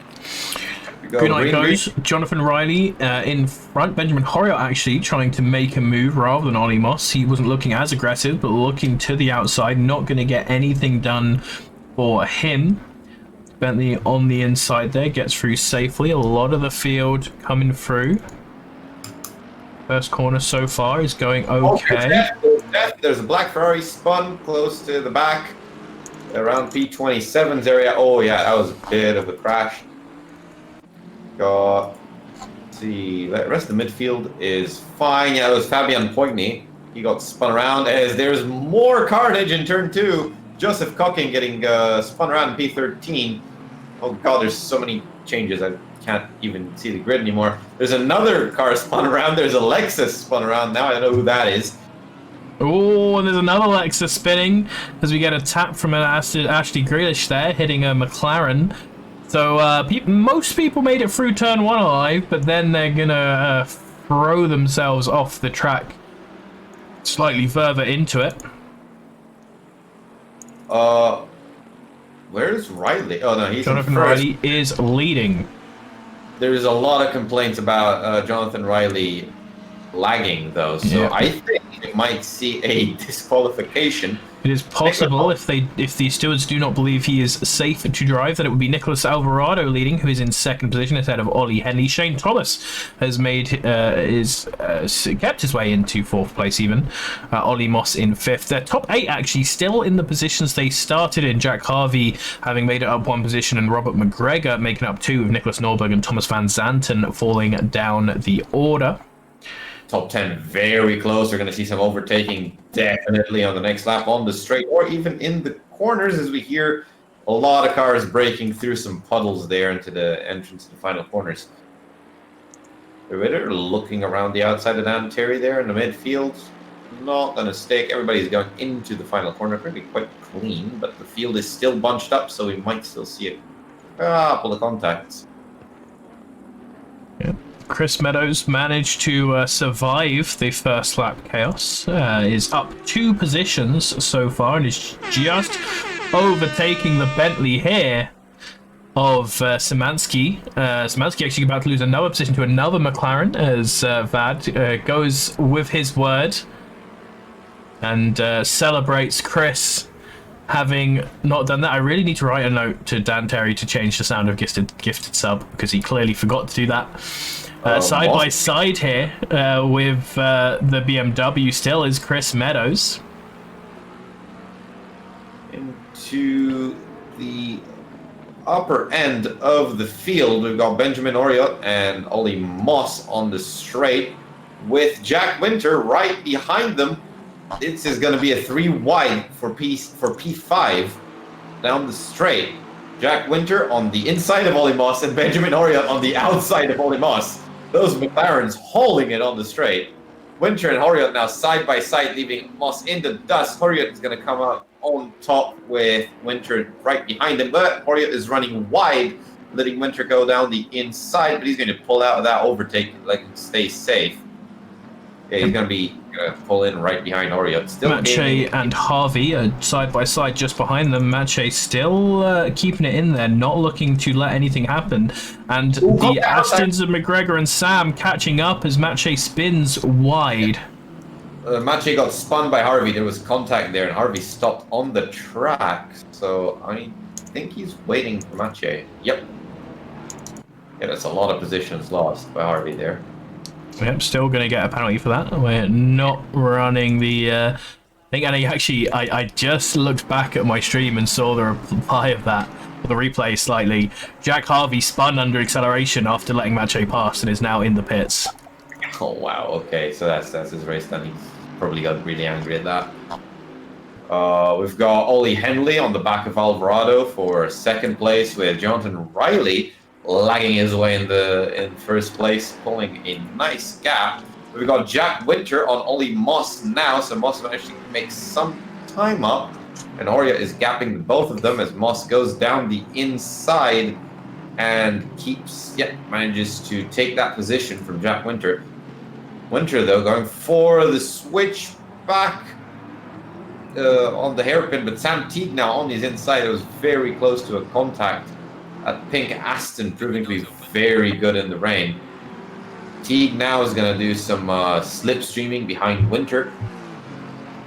We've had Winter running a bit wide there on the entrance of the straight, but that McLaren proving to be one fast car in the straight because Teague isn't really catching up.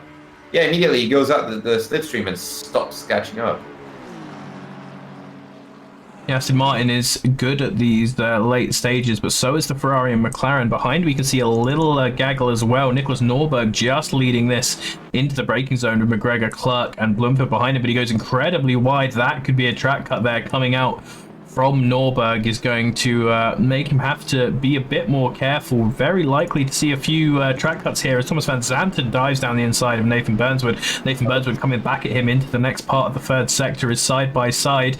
Van Zanten has the inside line though, and this is going to be really nice as the corner keeps on turning. The Aston Martin not being able to get a look in, and it's going to have to settle for being behind there as we see Steve Hughes off the track there in our camera shot a little bit. No, that was actually Nathan trying to go around the outside. It was quite a brave move, but it just couldn't get the car to turn in. As very close to contact there between Burnswood and Zanten, who got held up by Bloomfield. It almost had a bit of a domino effect as Van Zanten decides to just back out of that. Probably a very smart decision and dives into the pits. Jonathan Riley gapping Alvarado completely at the moment. He's just dominating in the wet at the moment. Yep, Sam Teague is closing up to Jack Winter in 7th position. These two are fighting there as Ollie Henley is still right on the back of Nicholas Alvarado. Very, very tight race at the moment with Joe Boyle going down the inside of Max Diggs in the second corner and making the move stick now as they go into the hairpin. Diggs looking down the inside, but not close enough. So he's gonna have to deal with that on the straight, and the AMG not the fastest car in the straight line.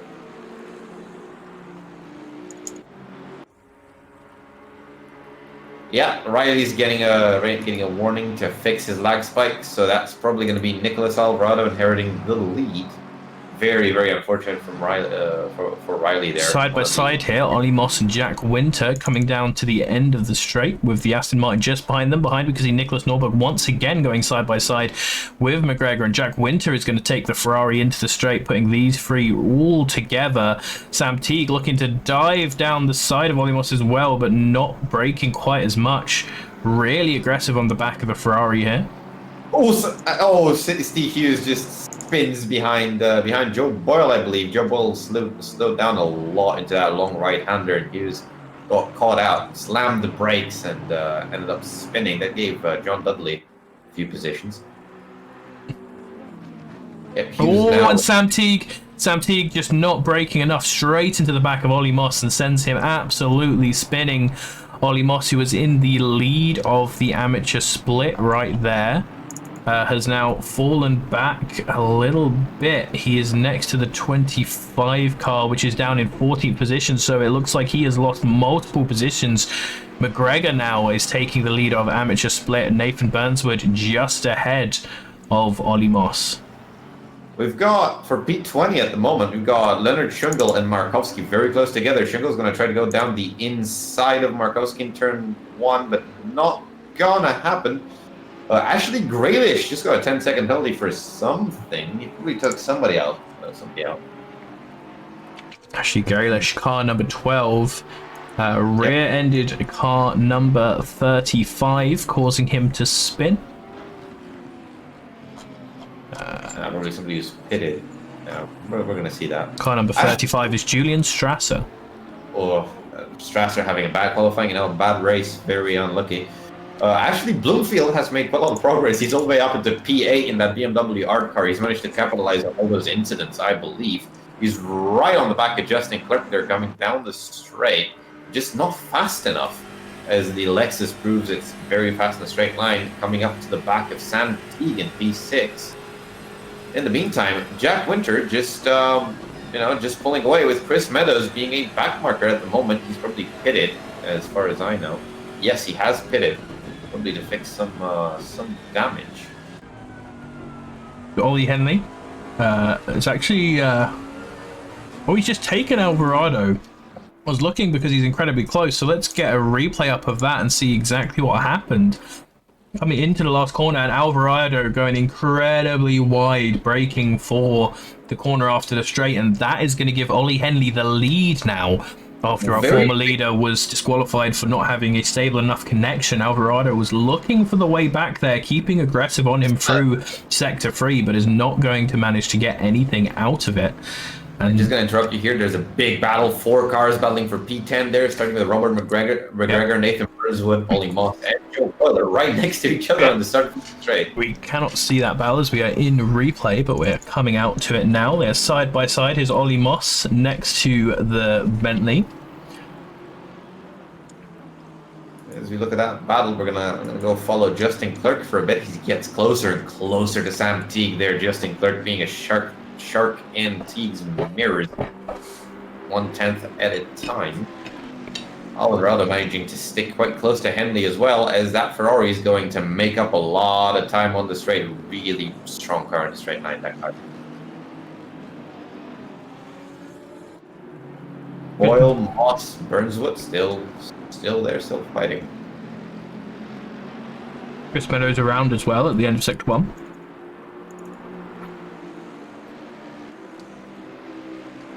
Yeah, Harvey did get that 10-second penalty for the contact with Markowski, as you said. It's actually an interesting discussion about letting people pass after you've done an incident like that or not. But... Yeah, you shouldn't do it in these races because they are stewarded. It's nice to do in a race that doesn't have immediate stewarding, but it is pointless in these races.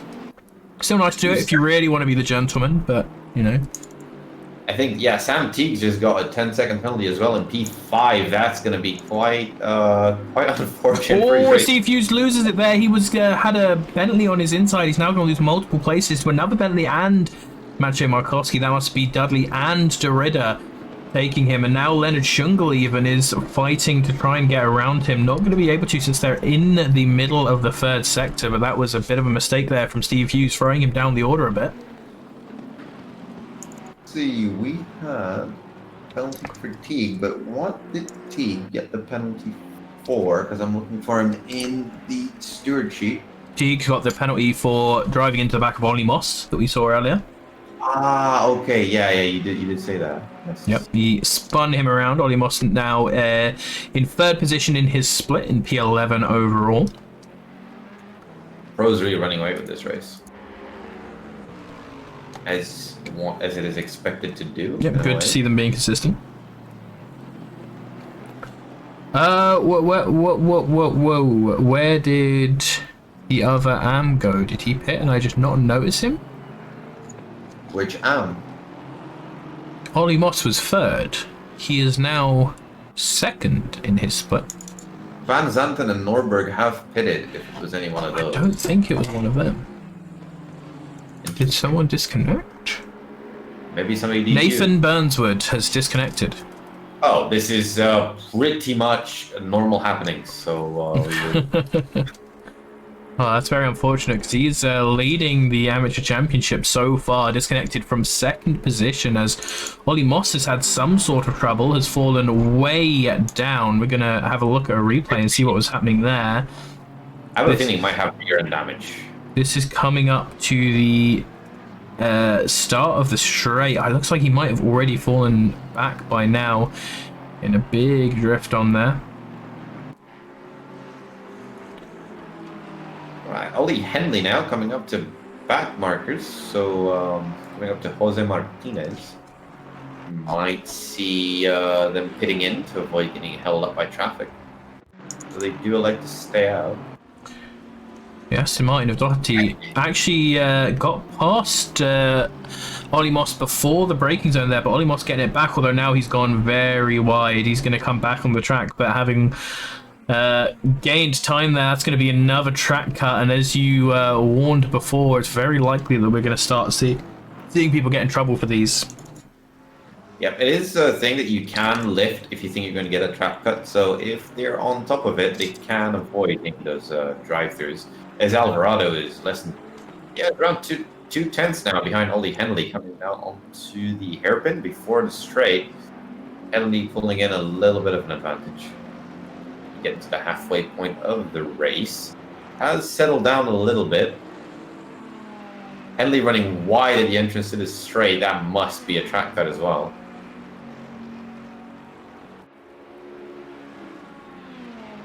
Thanks, Moss managing to stay ahead of Doherty at the moment. So that car, even if it might give it damage, still has pace in it. Yeah, we're seeing a lot of our drivers who have pit now. So we're coming to the middle of our race. Out in front still, Nicholas Alvarado and Ollie Henley battling for P1. See, it does look like Jonathan Riley has come back on track, so he probably has fixed his lag spikes, but he will be very far back down as he is in P22, and quite far behind the other people who have pitted, and his lag spikes are back as I'm watching him teleport across the track. Meanwhile, Graylish trying to do a move on Andy Thorpe in P14. Going down the inside into the long corner, staying down the inside into the long right-hander after the straight, the second long right-hander, as Dan Terry goes super wide, ends up back on the track, right in front of Ashley Graylish. Now he's fighting them for position, so Ashley Graylish, they're going to look to be aggro on Dan Terry now as well. Double motivated by that 10-second penalty, needs to pull ahead of his rivals. Remember, Graylish banned from qualifying, or disqualified from qualifying for going out in the wrong split, so he's made an incredible comeback. Started 42nd on the grid so far, although obviously a lot of people have hit. He's still made quite a few places before that, as Dan Terry seems to be diving in himself now. Alvarado and Henley still very close to each other. They're having one hell of a fight. Maciej Markowski, what has happened to you? We're going to quickly jump back in the replay. No, the 10-second replay shows nothing. He's just stopped at the end of the pits. I reckon technical difficulties. Yeah, very well could be technical difficulties. He could have run out of fuel or something. But we don't really know. He didn't look like he'd crunched. As Alvarado closes in on Henley, but not going to be able to do an overtake down the straight, so back into the third sector. Straight camp there.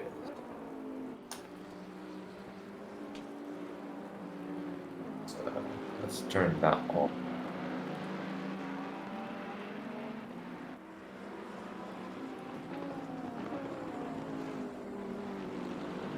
Our field's starting to stretch out a little bit now, but we still have a few fights around the place. John Dudley is very close to Andy Thorpe. Or has just got past Andy Thorpe. He actually seems to have got past Andy Thorpe. Where's Andy Thorpe gone? Yeah, Andy Thorpe has made some sort of mistake, it looks like. Or it's jumped into the pits. There we go. It was still showing me that he was right behind, but there he is. Diving down the order. He's going to be right ahead of Dan Terry, who's also pit. I just have to give me a second as I... Ooh.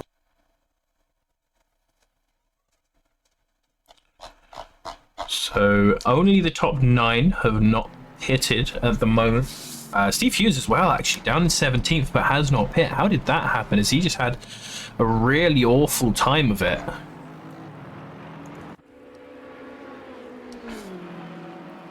Or has he made a mistake into his pit box? That might be looking more likely with how far he is down.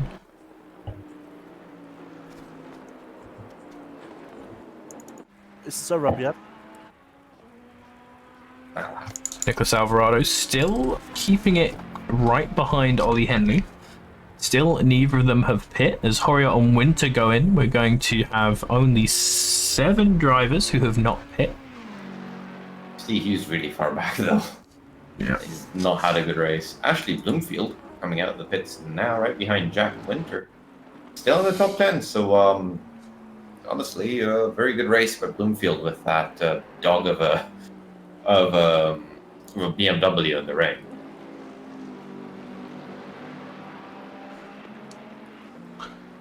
Alvarado still very close to Henley now as they come through the final corners, I believe. Oh no, now they're going into the corners. See, the rest of the field is relatively spread out. Steve Hughes finally electing to pit. Yep, still quite just a lap or two, so a little bit of chance for people to not pit, but it looks like Ollie Henley diving into pits now. Nicholas Alvarado will inherit the lead from that and is going to have 1 lap to attempt the undercut, possibly 2 if he really wants to risk it. I mean, the overcut, and yeah, this in-lap, if there's going to be an in-lap, is going to be very, very crucial for Nicholas. He has to, fortunately, does have clear air. There's a bit of space in the next back marker. Who is? I'm not even sure who that is. It's somebody. Yeah, Jack Harvey bowing out of the race, and Nathan Burnswood has reconnected, fortunately, so we will see him in the next race.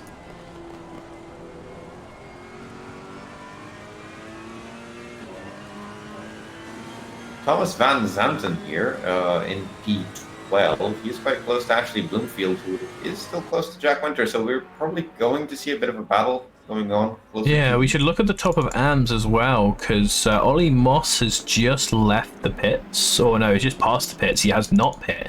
McGregor and Tweedy have both pit. Tweedy, that's just coming in now. That's what I say. Really good race by Tweedy. He will come out quite far up. Van Zanten, however, there we go, is just crossing the line now, so coming out looks like ahead of these guys. No, Ollie Moss has left. Tom Tweedy losing that position. Nicholas Norberg is the next person who might be able to take a position off of him, and there he goes, straight past the line. So Tweedy down into 4th now. We're going to have to see where Ollie Moss comes out when he pits as well. See, Thomas Van Zanten, he's very far behind, actually. No, very far ahead. He's all the way behind. Actually, Bloomfield. Ollie Moss going very wide there. Ahead of one of the BMW art cars. And looks like it might be Ashley Bloomfield. Tweedy coming out of the pits. Now he's going to be right behind Fabio Geno, so not that far ahead. He's going to be P31 or 32. So Ollie Moss should be coming out to pit now. Nicholas Alvarado has jumped into the pit, so we have these 2 pit battles to look at to see how far it comes in. Jonathan Riley is actually back. Ready to come back into the lead here. Ollie Henley behind him. How did that happen? He pitted very early out of there. Seems. Yeah, he probably just managed. Yeah, he's still lagging though, so it's going to be interesting if he stays in the race. Henley and Riley now coming through the final 2 corners. Yeah, it looks like Alvarado is going to lose these positions. Perhaps. Oh, he has actually just started going. Ollie Moss is the one who's just got in. How far ahead then does he have to go? He has a little bit still left. Jonathan Riley coming out now. And you can see Alvarado slowly out the pits. He's going to get taken by one. He's going to possibly get taken by the other. No, he's got out ahead of Ollie Henley. Ollie Henley has the extra speed on him, but does not get anything out. Ollie Moss still in the pits, and Thomas Van Zanten has already passed him. Robert McGregor coming down the pit straight. Looks like he's also going to pass the Ferrari.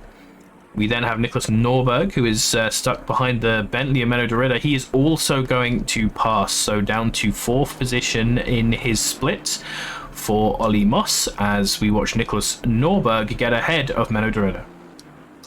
So it does look like Markowski might have had a bit of an accident that made him stop because he did get a 10-second penalty. He hit car number 10. So that's probably why he was stopped. Number 10 is Steve Hughes. So two of our invitational drivers managing to come together. That might also explain why Steve Hughes was so far down the list before he pit. Yeah, we got in the midfield. We've got Menodritter and P13 on the back of Nicholas Norberg now going down to the straight. And Nicholas has managed to pull a bit of a gap, so I think he will keep that position. As Ollie Henley is quite close to Alvarado now, going into the long, tricky right-hander after the straight. Justin Clark has just taken Thomas Van Zanten on the straight. That Lexus 8th position. That Lexus is very fast on a straight line, so we're going to see a lot of Lexus overtaking in that area. Benjamin Horiot having a good race in P4. So the fastest McLaren at the moment is Shane Thomas right behind him. Jack Winter pretty far behind, 6 seconds. It's now Ollie Henley's turn to follow Nicholas Alvarado around, keeping it nice and close, just as the Argentinian did to him before. So the overcut for Alvarado was successful, as Jonathan Riley still stays in the lead of this race. He has been very dominant, just pulling a gap on all of the other drivers. That will be his second race win if he wins this race, and if he wins another race. Oh, massive lag spikes though. I don't know what to say. But if he does end up being on the track and winning these two races, he'll effectively get banned. Absolutely. We've got Szymanski and Greatrix, I believe. Oh, no, Greatrix is pretty far behind. Never mind. Thomas also coming up to Benjamin Horiot. He's starting to gain some position, and he's going to get a lot of time out of the straight. He's now within the toe, just at the edge of it, probably, but he's going to be getting that little bit of extra suck. We got at the back. We've got Poigny and that person, Black Ferrari, on Victor Janba, very, very close together. Poigny having a damaged rear end to that Ferrari, so it's probably from all the way at the start. He looks like he has damage everywhere. Damaged rear end, damaged front end. He's been battered. We saw him spun right at the beginning of the race. He's down in 31st, 10 places below his starting position. We do have a bit of a fight sort of brewing as Szymanski just drives around the Porsche under Schungel there in the BMW. So Ollie Moss in P17 closing into Max Diggs, and Szymanski right behind Moss. So P16, 17, 18, and 19 are going to be having a fight, as Joe Boyle and Sam Teague there having a very close scrap coming into the final set of left-hand corners. Shane Thomas losing a little bit of ground to Benjamin Horiot now, so that battle's sort of slightly diffused. Alvarado in P2 opening up a small gap to only Henley, and Jonathan Riley just having a walk on the track on his own in first place.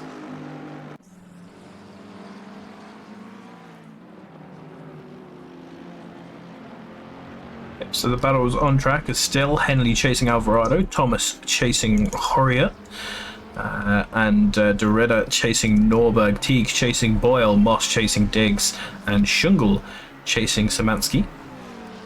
Getting back onto the straight, so we'll get to see some big runs happening here.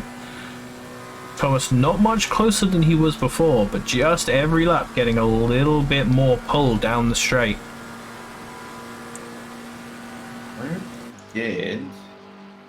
Well, they started 19th. Okay. I was gonna say, yeah, got 84 lagging again, so that would be Riley. Doretta going side by side with Nicholas Norberg, but pulling out the slipstream, he's lost quite a lot of his pace. Bentley, a very unaerodynamic car, unsurprisingly, and the Ferrari is going to keep the position.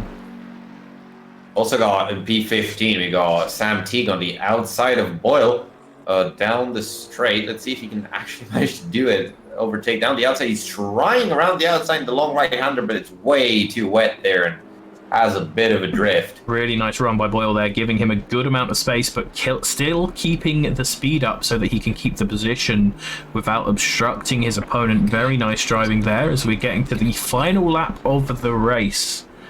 So one last chance here to make that dive bomb happen. Yep. Dan Terry down in P27 at the moment, not having the greatest race.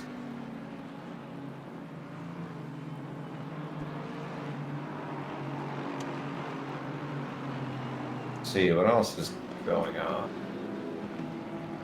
There are a few battles here and there. Race is kind of settled down. Mel de Ritter's still has one more chance to get on Norberg, but he is quite far back. Oh, Max Diggs going wide at the last corner there is going to lose 2 places to Szymanski and Shungle. See if he can try and get it back to this first corner. It looks like he is giving up on that hope as all 4 of these guys come together very closely. And we're going to see one last run down the main straight for these guys. Ollie Henley does not look like he's close enough to have a go at Alvarado.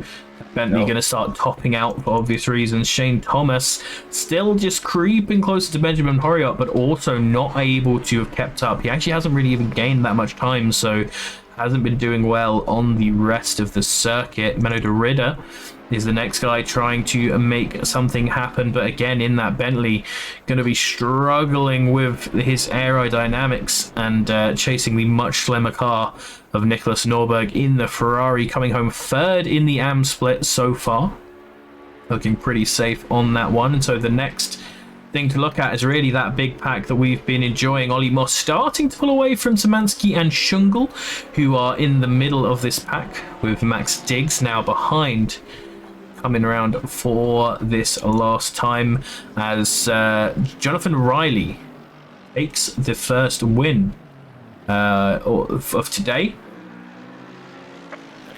There's Alvarado and Henley. They spun in the final corner. They had a coming together. That's gonna put let's see, Shane Thomas in 2nd place and Benjamin Horiot in 3rd. So the podium is exactly not what we expected. Yeah, Horiot there had to dive out of the way of the Bentley, who was sort of stranded there on the edge. Looks like he tried to wait a bit for Alvarado, and Alvarado just tapped him a little bit on restarting. So absolute chaos at the last point of the race. We're going to have some penalties coming out, I'm quite sure. There will definitely be some post-race action for what just happened, as we see Moss, Szymanski, Shungle and Diggs coming across in their order. So let's see, we've got the first race podium overall by Jonathan Riley, Shane Thomas behind him, and Benjamin Horiot rounding out the overall podium. The pro podium, the tier 1 podium, is going to be Jonathan Riley, Benjamin Horiot, and Ollie Henley, maybe, because he might get a penalty, we don't know. That might promote Jack Winter. Great. We're gonna need to see if there are gonna be any post-race penalties coming out. Then the AM split, quite far down the order. In P9, we have the first P9 overall. We have the first of our AM drivers, Thomas van Zanten, then followed by Robert McGregor and Nicholas Norberg in P11 and 12, respectively, rounding out our AM podium. So I'm going to say very good and clean race by Horiot and Winter. And we also had, I'd say, quite a adventurous race by Ollie Moss. So I'm not going to have these drivers as some of my favorites. And remember, everyone in chat, to put in your vote for driver of the day right now. P1 for Riley, P2 for Thomas, P3 for Horiot, P4 for Henley, P5 for Winter, P6 for Alvarado, P7 for Bloomfield, P8 for Van Zanten, P9 for Dudley, and P10 for McGregor. Who would your driver of the day be from that list, Mihai? So from the top 10, let's see. I might go for either, I would say maybe Horiot, because he managed to get that podium, or for Ashley Bloomfield because he managed to drag that BMW up to P7 and second in his tier. And we've also A load of votes coming in for Alvarado, the people's champ. and of course, yeah, I would say Alvarado. Just very unfortunate for him getting spun around. That is the end of our first race. Your podium is Riley, Horiot, Henley in Pro, Van Zanten, McGregor, Norberg in Am, and your driver of the day is Nicholas Alvarado. Huge shout outs to them. Obviously, the overall podium being Riley, Thomas, Horiot, but Thomas is one of our invitational drivers, and so does not get to appear in the podium or get points for the main championship races. And we had a pretty good first race, reasonably calm on the first lap. I mean, there are like 3 or 4. Yeah, but most of them were people sort of on their own spinning and such. We didn't have a big crash. Going into our second race, always second race ends up being a little bit more aggro. People are more confident, more ready to go. So we could end up seeing something happening there. I do think it's pretty difficult to have big crashes here on Paul Ricard, at least with experienced drivers, just because the track is so wide. But here's hoping for a clean start to race 2, and we'll see if only Henley gets to keep that podium. Absolutely. And so before we go to our second race, we're going to throw you to a little ad break. Thank you very much for hanging around with us and watching our stream.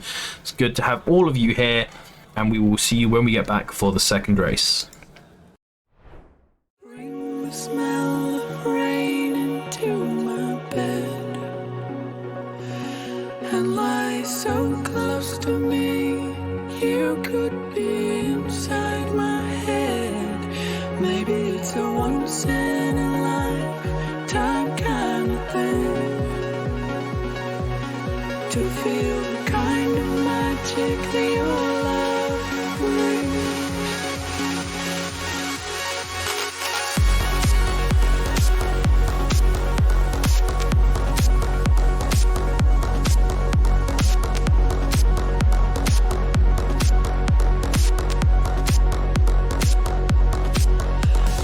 Someday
and we are lining up, ready to go for our last race of the day on a rainy Paul Ricard. Although the rain has subsided slightly. We are only on a greasy track, and the rain is scheduled to go down even more. So some of our drivers are on dry tires. Some of them apparently are still on wets, and we're going to see how this plays out as we get around to starting. Also, Jonathan Riley, who was leading, has been disqualified due to unreasonably high ping. So Nicholas Alvarado is starting from the first position in his Ferrari, so he's going to be happy to actually get a good start for once, not being in an Aston anymore. And these front three have really jumped ahead of the rest already. Shane Thomas diving down the side of the Bentley into the first corner, but the Bentley staying ahead. We've got Moss and Horiot fighting for position behind. Lots of Ferraris and McLarens at the front of this field. As we look further behind, we've got a pretty nice field coming around here. Nicholas Norberg actually has Ashley Bloomfield beside him, who's jumped all the way up from 12th position, but he's going to slam into the back of the Mercedes and then send the Lexus round a little bit more. Behind them, things are really starting to squeeze up. We've got the whole field round here coming into the last couple of corners before the straight, and as usual, everyone going wide here. There's a spin from a big white Bentley, and that has sent everyone around. Dan Terry and Leonard Schungel we are now watching, who are side by side going towards this straight, and you can see a ton of people ahead of them getting into a little bit. Death on the straight, massive death on the straight. Fabian Poignet is now turned around along with we just saw him ping-ponging into the Shadow Realm. Holy, he actually straight up disappeared on my screen, Mihai. He actually straight up disappeared. He went into the ground as Andy Thorpe also gets spun around. Andy Thorpe, who also has a drive-through because he jumped the start. So that's one very bad race for him. As Nicholas Alvarado maintains his lead at the top of the pack. And as an interesting aside, the entirety of the top 10 has elected to go on the dry tires, with the first person to actually be on the wets being Robert McGregor, who used to be in 12th place, now in P15. So let's see how effective that strategy was. Yeah, absolutely. I think the dry tires were the right call, only on a greasy track, and it shouldn't be getting much heavier. They're going to be fine. People on the wet tires are going to start possibly experiencing some overheating. We heard a lot of that happening in the silver split yesterday, but it has been improved slightly in the recent changes, but they're still going to have a little bit of an incident there. Thomas van Zanten, having been popped in the back, is still in second in his split, being chased by Nicholas Norberg here in 8th position. A bit further ahead, you've got Benjamin Oriot and Jack Winter very close to each other coming into the second complex of turns. Markowski going for the dive, and he's got past incredibly well there. Not a place where you can make an easy dive, but if you see some weakness, you can, and he has. He's now setting up for the straight. A little bit slow onto there, but he's right in the way of his rival, and so can keep it going as long as he gets a good run onto the straight. Further the back in P14, you've got Men on the Ritter on Max Diggs. And let's see, Ashley Bloomfield on Carlos Bandera there. Very close to each other. I think Bloomfield's going to try to go on to an overtake, and he will down the straight, easily going past that Aston. Further ahead, we have Van Zanten, Horiot, Markowski, and Sam Teague very close to each other.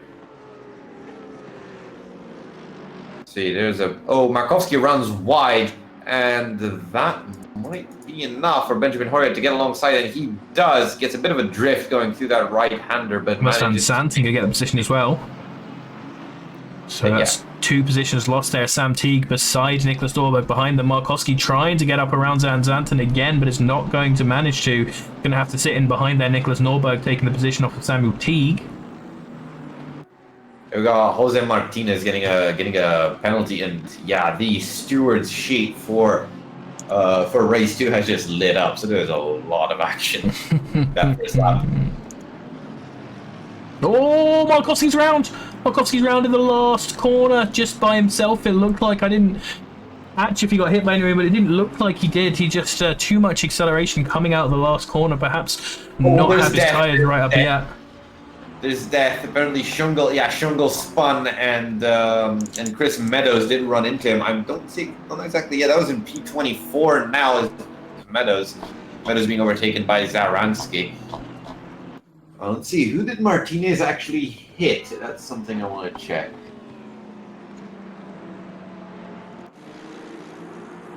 There's so many. So here's Shungle coming out at the end. And Shungle actually gets tapped by the McLaren that was just behind him. I believe that might be Paul Graytrix. Chris Meadows hitting into him as well. And then the whole field having to dive around the outside of the stricken Porsche before he can get going again.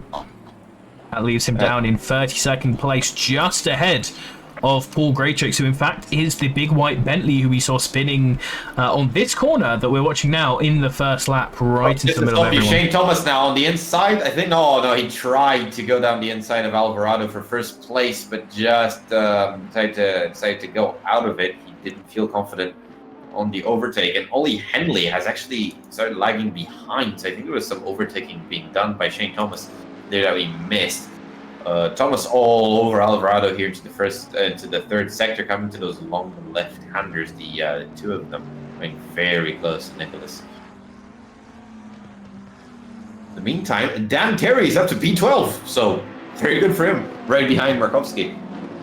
As there's been some death, Norberg and Teague are off the track in the P9 and P8.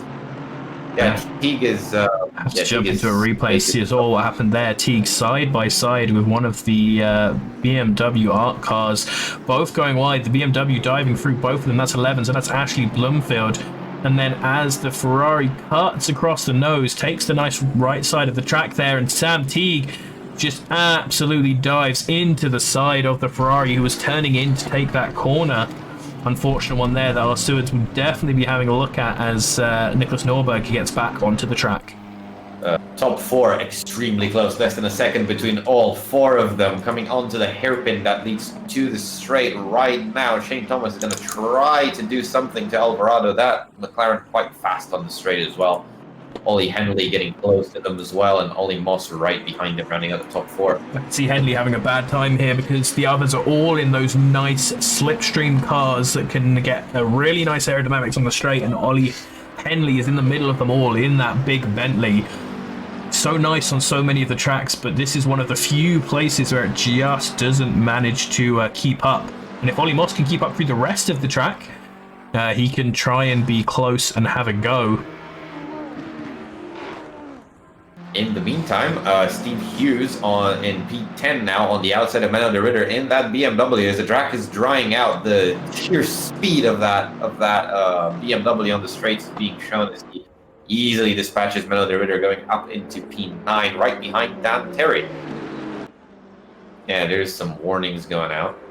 Car 25, who I don't know who it is. Yep, Steve Hughes having a nice race now, being right up there. Ashley Bloomfield as well in 7th position. So these two making up for less excellent, especially for Steve, first races.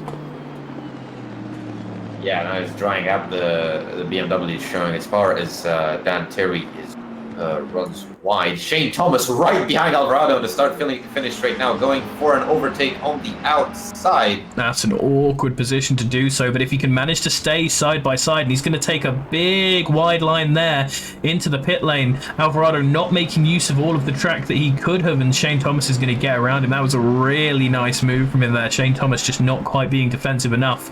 Or Alvarado not quite being defensive enough, and Shane Thomas is going to take the lead. We had quite some big penalties coming out in the meantime. If you look at this fight, I'm going to just go check the steer sheet real quick. Yeah, see what happens. So definitely going to see quite a few. The penalties coming from the first lap incidents, I'm fairly sure, with Ashley Bloomfield getting hit by a 10-second penalty. Joseph Hocking in a 15-second penalty. I believe he was, as I saw, he was the cause of the accident that had the big white Bentley of Paul Graytrix spinning around. So that's why he got that penalty. Stewards still going through all those first lap incidents, as there are tens of them. There's at least 25 incidents to look at the moment. Steve Hughes getting right up behind Dan Terry. This is an interesting battle here. This is one of those battles which changes across the straight. 'Cause at the beginning of the straight, the BMW definitely has the advantage in terms of straight line pace, but the Aston Martin actually should catch up by the end. And that is just added to by the fact that the BMW has got out of the slipstream of the Aston Martin, and then his power means less when the aerodynamics start really kicking in at the high speed. As you see Ashley Bumfield, you might have just seen his nose on the left-hand side of the screen there. We see a Mercedes also going wide. So Ashley Bumfield has spun on that last corner and needs to get back onto the track. Is going to back up so that he doesn't have to go forward onto the track. It's very smart, very safe move there. And Dan Terry now gains that position, as well as Steve Hughes and quite a few other people. So Steve Hughes now is the leading BMW. Only Moss up into P3 actually. Only Henley really far back. I think he had a moment there as Thomas and Alvarado go past Doherty, who is a back marker now. A lot of people have pitted in at the very beginning of the pit window to repair damage. So that's most of the things, and I'm fairly sure other people who have also pitted were on the wet tires. It does not seem like it was a good strategy. No, 22 degrees track temperature as well, so not too cold on the track, which is gonna help those dry tire runners. Yep, and as we see, P4, P5, and P6 are squaring off for a battle. Behind Ollie Henley, we have Jack Winter and Benjamin Horiot in those fast McLarens in a straight line, just slowly reeling Ollie Henley in. Ollie not having a good race at all this time. Yep, Dan Terry has likes to pit along with Memo de Ritter, so he does not want to be on the receiving end of all those pro split drivers coming up behind him, so decided to take an early pit stop.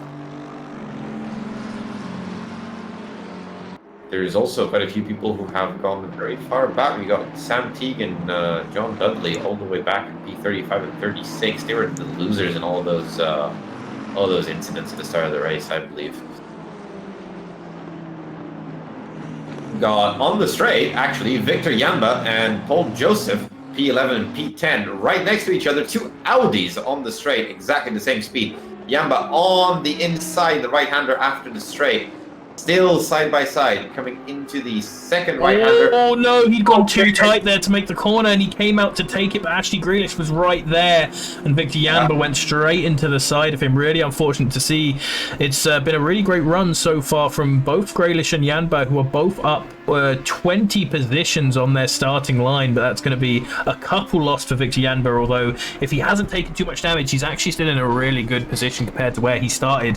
Paul Cramp's 8th position now, started 32nd. Jose Martinez, 9th position now, started 37th. A start of 26th from Paul Joseph and 31st from Victor Yamba. 39th from Ashley Grealish. And 38th from Julian Strasser as well, who is in 40th, probably 13th position now. 14th at the moment. We'll see after pit stops. Joe There we Boyle. go. Yeah, it is 13th because he managed to gain that position on Yamba, who is now pitting. Yeah, so Joe Boyle, he has a drive-through for causing a collision. So that's a big one. Yeah, that's a big one. We're gonna need to see that on the replays after the race. That's for sure. Further forward, and for the final step of the top 10, we have Paul Joseph, Ashley Grealish, and John McDonald very close to each other, going onto the What straight. position is that, sorry? That's for P10. Sorry, no, for P8. Lovely. P8. Yeah, I've got you guys. Also, just to reply to chat, I assume Yamba doesn't use Spotter. I know he plays in VR, so he definitely doesn't have the radar on. Yep. And he might have heard the "he's to your left" and assumed it was talking about Joseph rather than Grealish. That would be my assumption. But yeah. VR does, as nice as it is, and he could have looked left, but when you're concentrating at a difficult part of the track like that, it's very easy to make those mistakes, unfortunately. Shane Thomas just ran wide in the final corner, and instead of fighting Alvarado, decides to immediately dive into the pits and try to go for an undercut. An interesting strategy. Nice, yep. I think it's a smart play there. It loses less time if he just gets into the pits, because obviously you don't have to do that acceleration out of that last corner all the way down the start-finish straight. And so a nice little make-up there. You see it done a lot in Formula E when people make a mistake and then immediately dive into the attack mode zone. It's Gonna make time for it, yeah. good on point thinking. So Nicholas Alvarado leading 4 now, and we'll have to see how he comes out compared to Shane. Ollie Moss leading for the amateur split. I mean, Ollie Moss is currently in P2 because of Shane Thomas pitting, so he might actually end up being in the lead of the race for a little bit. Very good race for him. Incredible improvement from him, honestly, from last time he was racing in ACCSS. He was quick, but quite prone to crashing out. So it's very nice to see him improve and fight for the top spots in his tier this time. Looking at Julian Strasser and his Jack Sim Sport livery, running in 9th position right now. 7th, actually. Obviously getting past some of those guys in the pits. So a really nice race for him. See if Alvarado likes to stay out on the track or will he respond to Shane Thomas going for the undercut? I feel like he's gonna stay out until the absolute last chance, because as long as he doesn't get stuck behind someone in sectors 2 or 1 or 3, he's gonna get some drag in sector 2, and he's gonna have the advantage of running lower fuel. He's gonna be confident he can do it speed-wise. He's staying, but this is a risky strategy because you see he has Paul Greatrix and Carlos Bandera in front of him, who are backmarkers, so they might slow him down. He's coming up to them in sector 1. Yep, absolutely. But he could also get that big drag off of them in sector 2, and it looks like he's going to get a really nice run, at least this lap, off of Ollie Henley. As the race looking relatively calm. Chris Meadows in P19 doing pretty well for himself, right behind Nicholas Burnswood, who's behind John McDonald. So those are, I just called them McDonald by accident. I'm so sorry. The P17, 18, and 19 further down in the midfield. They're going to have a bit of a fight as Burnswood is closing into McDonald slowly, and that faster Aston, and now the McLaren of Meadows just showing that straight line power it's got, just immediately closed the entire gap to Burnswood. Yep, and obviously they've got Paul Greatrix there right in front of them as well, with a couple of battles happening behind them at the same time. Ashley Blumfield there just taking Paul Joseph, having to start doing his comeback after that big spin that threw him out of the top 10. Ollie Moss coming out of the pits now in what is effectively, I believe, yeah, he's effectively still leading his split, because Strasser and Martinez are going to be way behind him when they come into the pits. British also in the pits. Yeah, Martinez, of course, also has that 10-second penalty, which is going to slow him down even more, and he's got out ahead of Van Zanten. On Jack Winter and Horiot. Oh, Jack Winter and Benjamin Horiot are very close together. I just saw that in P7s and 8, coming on the straight right behind only Moss. So these two have been together, exchanging blows effectively through the entirety of race 1. So it's repeating itself again. Horiot didn't have a great exit onto the straight there, so you can see him losing bucket loads of time to the driver in front of him. Joe Boyle having a horrible race. After that drive-through for causing a collision, he's been hit with 10 seconds worth of penalties again. So that's probably the most BWPs you're going to see in a single race.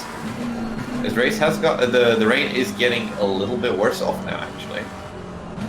Only Henley in the pits and Alvarado in the pits. So let's see what happens here. Actually, we didn't miss this. Shane Thomas is coming up to the. Yeah, this is the second to last corner now, coming into the final corner, as Alvarado is still stopped in the pits. He is just now starting to move along with Ollie Henley. Shane Thomas on the start-finish straight. I believe he's going to make that undercut stick. Alvarado just now getting to the pit exit line. Yep, there's Henley, and there is Alvarado. Shane Thomas leaps out into a pretty commanding lead Yeah. And we'll see if Alvarado is able to score back any time on that. Julian Strasser and Jose Martinez, two teammates actually, I believe. They're both with the Jack Simsport liveries. Yep. They are the last two to have not pit. They are both in the AM split. Julian Strasser not really challenging for the lead. And Jose Martinez with that 10-second penalty not really challenging either. So Ollie Moss has a pretty easy run to the victory of AM here. Just with that Bentley of Ollie Henley, who he has got past. So he's made it up into a 5th position overall, which is going to be 3rd position after the pits. So we're going to have we have quite a big fight, I believe, going on here, or is it just a lot of backmark? Oh no, we have Ashley Bloomfield in P21 further in the midfield. There's this big group behind Fabio Geno. Having a fight here at the middle of the midfield. Yep, Geno, Zoransky, Bloomfield, Hawkins and McGregor all here in the first sector right now. Bloomfield obviously a lot faster than some of these guys on pure pace, but had that incident that threw him down the order, so we're going to see him really fighting his way through this crowd. So I'm fighting with Joseph just a few laps ago in 25th, now up to 21st position. And you're right, this is a real train going on here. Yep. Jack Winter running wide. He did do a very good job opening up about 1.5 seconds gap to Benjamin Horiot, but now he threw almost all of it away just by running wide in that tricky right-hander right after the fast corner. That's after the straight. I don't know the corner names of this track, and I'll have to ask Julian, but he's otherwise. So Zoransky getting past Gino now, and it looks like Ashley Bloomfield wants to try and make it free wide coming into here. They've got past Alexis, both of them. Ashley Bloomfield on the inside, but Zoransky just has so much more speed being on the outside there, is going to take that position. The Ferrari really fast into there, but possibly getting a track cut, taking a lot of those tabs.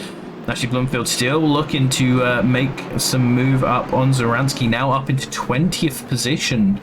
Just starting to, the two BMWs starting to pull away from these guys. These are actually the last of our two BMWs up in 20th position. For all them BMW haters out there, all 4 of our BMWs in the top 20.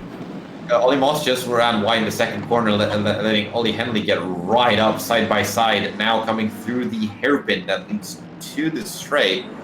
Ollie Henley might try to make something happen, but I don't think he'll be able to keep up with that Ferrari. But they've both got they've got both Ollie Henley and Jack Winter right behind them as well. I just saw Ollie Henley making a bit of a wiggle, which has probably let Ollie Henley off the hook there. But if we hop back onto Ollie Henley's car, you can see those two, they're going to be really slick on this start-finish straight, and so Ollie Henley has to worry about them. If Henley just barely keeping up with that Ferrari on the straight line with the slipstream, as Jack Winter and Horia just closing it at a very fast rate. That McLaren is very slippery, especially if set up well. Ashley Bloomfield making his way up the field just overtakes Zaransky now, becoming the head of that Geno train. Geno losing positions going backwards down to P20 with Hawkins right behind him. Benjamin Horia, Winter, and Henley getting closer and closer together here. There's going to be a fight for P4. Well, actually P3 as Julian Strasser goes into the pits now. So the real order of the race gets revealed as he is last to pit. Sam T getting a lot of penalties, but he's not actually racing anymore. He's teleported to the pits. Unfortunate there for the Pink Aston Martin. I'm going to try to spice up the race a little bit and use my commentator powers, and I'm just going to say I believe Shane Thomas is going to win this race. Excellent. Hopefully you've managed to curse him here as he's coming around to pull out onto the straight. We've got Henley, Winter, Horiot, and Moss. This is the fight to watch here for the final step of the podium. 6 more minutes, probably 4 more laps left as the pit window is closing. Everybody has pitted, so it doesn't matter that much. Coming into the final laps of the race. Horiot with a really bad run there, falling back from the others. They've all pulled out to the left to get out of that puddle's way, but sticking over to the right trying to move around to stop these guys being in slipstream, but now he needs to be over to the left to take the dive. Ollie Moss still going into the corner first. These guys are just going to keep these positions, all of them making that corner fine, as the Merc of Van Zanten behind them going a bit wide. The legend himself.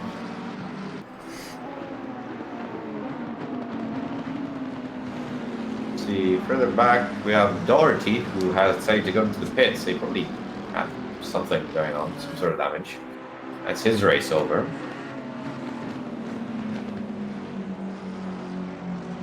Than that, we're really just looking at that fight for the bottom step of the podium. A few more scraps, that midfield battle around the low P20 still going on, with Zaransky and Hawkins actually fighting each other in the 18 and 19. The window is now closed. If you want to some other battles, we have that one going on. Here we go. Let's see, the Ollie Moss train now starting another lap going through the first sector, closing into that straight. Actually, Bloomfield also ahead of Zaransky now is right on the back of Chris Meadows, really pressuring him for this position. Look at that P3 train as they come onto the straight. That exit onto the straight, creating extremely important. Basically makes or breaks your lap. As Benjamin Oria gets a drive-through for track limits. So there's that fight completely over. As the others are weaving down the straight, the top three, they're the other three in the battle. They're weaving down the straight, trying to break the slipstream. Does seem to work as Jack Winter stays behind Ollie Henley, and Ollie Henley doesn't make any positions up, and it's very efficient for Horia. Ollie Moss made a ton of space there by just weaving on the straight from Ollie Henley. Ollie Henley losing time to the McLaren behind him, who had that extra bit of vision of where they were about to go and could keep right behind the Bentley. For the final step of the top 10, we have Menno de Ridder very quickly closing into Dan Terry, almost right into the back of him, actually. Norberg really far behind, though, so And here's Ashley Bloomfield trying to get around Meadows, but he just can't quite pull it as the BMW gets to the end of the straight. It just doesn't have the aerodynamics of the McLaren, and he's going to have to stay behind for another lap. Fortunate as, Ollie Henley still getting quite close. So Ollie Moss now very close to turn one. Jack Winter lagging a little bit behind. He's going to need to make up that time before they get onto the straight, or else he'll end up losing contact with Moss and Henley and no longer getting that slipstream advantage. Oriot is in for his drive-through penalty, and further down, Lewis Hawkins also has a drive-through. Told you we're going to see some track limits drive-through. Very, very easy track to go by. It will go too wide and get those penalties. Yeah, I feel like we didn't see any in the first race because people were being more careful for the rain, but as the track gets drier and people gain a little bit more confidence, they're pushing absolutely to the limit and making those little mistakes that are just wrecking their races so much, as Ollie Moss is down the straight again. The weave starts again. Starts his weave. Doherty there could get a little interesting if he gets caught up by these guys, but looks like he's safely ahead so far.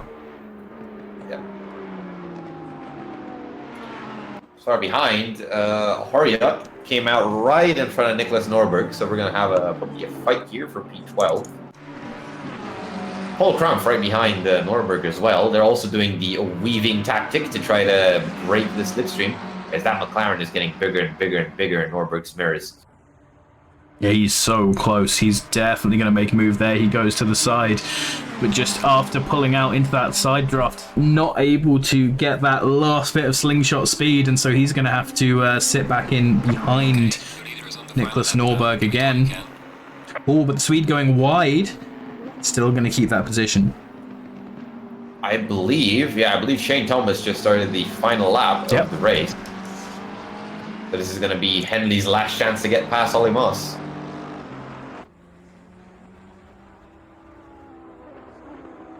see, Jack Winter lagging a little bit behind. I don't think, unless they make a big mistake, Ollie Moss and Henley, I don't think they'll get a chance for an overtake this time.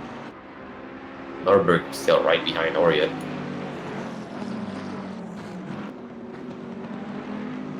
Looking now as Moss and Henley go into the hairpin before the straight.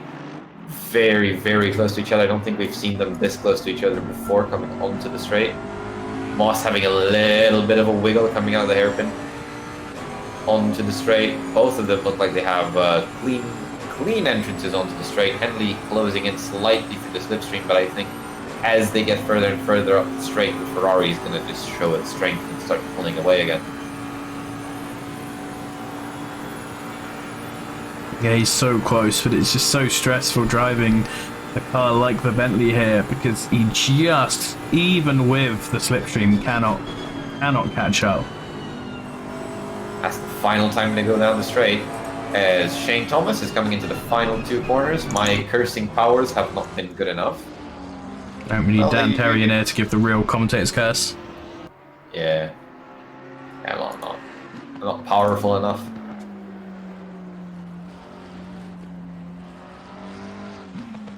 We'll have any other battles going on? Not really. The race has settled down a bit. Lewis Hawkins has a drive-through for track limits. And here comes Shane Thomas to win the second race of the day in the Invitational Split. So Nicholas Alvarado coming in second, winning the Pro Split, and Ollie Moss just ahead of Ollie Henley is going to win the Amateur Split. A podium with every single tier in it. That's a very interesting finish to the race. And it does look like the dry tires were the correct choice for this. This race. Ritter has managed to get past Dan Terry for 9th position. It does look like Krampf caused the collision at some point. He's just got 10 seconds worth of penalties. The Ritter finishing in P9 and Dan Terry finishing in P10 and getting a podium in his tier. So congratulations to him. A very, very good race to him because I think he qualified much further back. I definitely want to see Lewis Hawkins come across the line because I want to see how big his penalty is for not committing to that drive-through before the end of the race. So, fantastic race for Dan Terry. He won from P20. Oh, you're doing the Schumacher strat!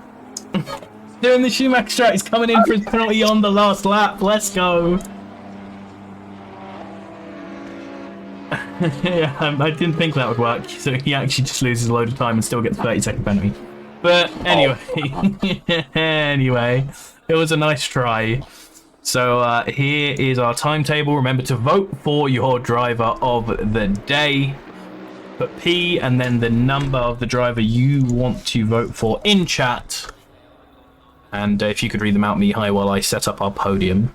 Alrighty, so we've got first place overall, Shane Thomas. Then we have second place, first place in the Pro Split. We have Nicholas Alvarado, P2 overall. P3, rounding out our overall podium, is Ollie Moss. Then we have P4, Ollie Henley. P5, Jack Winter. P6, Thomas Van Zanten. P7, Maciej Markowski. P8, Steve Hughes. P9, Menno de Ridder. And rounding out the top 10, we have Dan Terry in P10.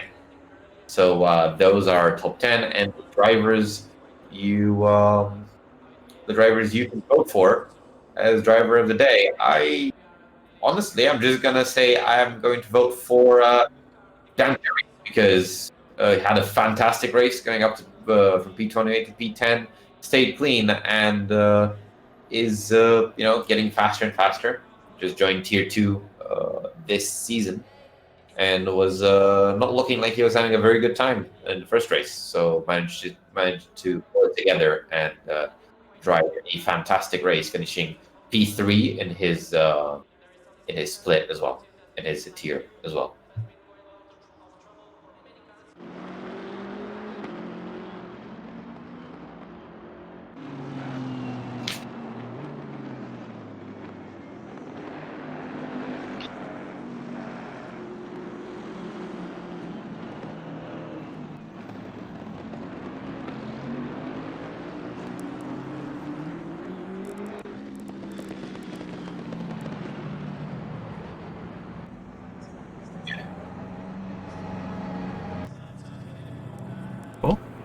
I was muted. My bad.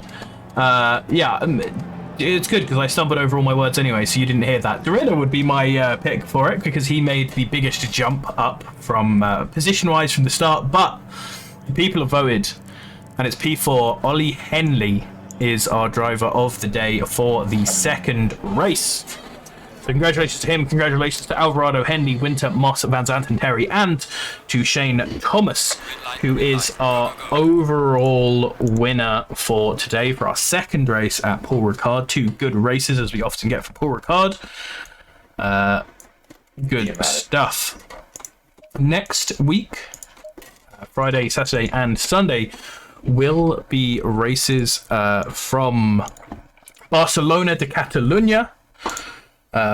Another track which gets more hate than it deserves, mostly coming from how bad the races in F1 often are there. But obviously we have our tomorrow on Monday, the evaluation race as always on Brands Hatch. Hop in there if you want to join us, sign up as well to get into our Discord. We have 2 AC races in the Skoda Octavia TCR, Donington Park and Okayama. That's going to be on Tuesday. Then on Wednesday, I'm actually going to have to check this one because this is not on the ACCSS page. We have the ACCSimSeries Community Spotlight on the official SGP page of SGP, and that is going to be 2 30-minute races around Bathurst in Australia, so that's a fantastic little race, great track there. Then of course Thursday we have our practice with, as we roll through these clips, Dave Jessett. He's going to be driver coaching on Thursday, so come and join us for that practice if you want on Thursday, where we are going to prepare ourselves for the bronze, silver and gold matches races next week in Barcelona de Catalunya. Good stream today, good races. I'm very happy. Any last words before we throw Mihai? I think these were, as Garrett said, very exciting races, and just unfortunate for Riley because he could have been banned this could have been banned today already. Yeah, good point. Yeah, but his internet said no, which some people are quite aware of how that feels. All right, yeah, so thank you for watching, everyone, and we are out for today. Start ignition, count to 0. I just wanna be a superhero.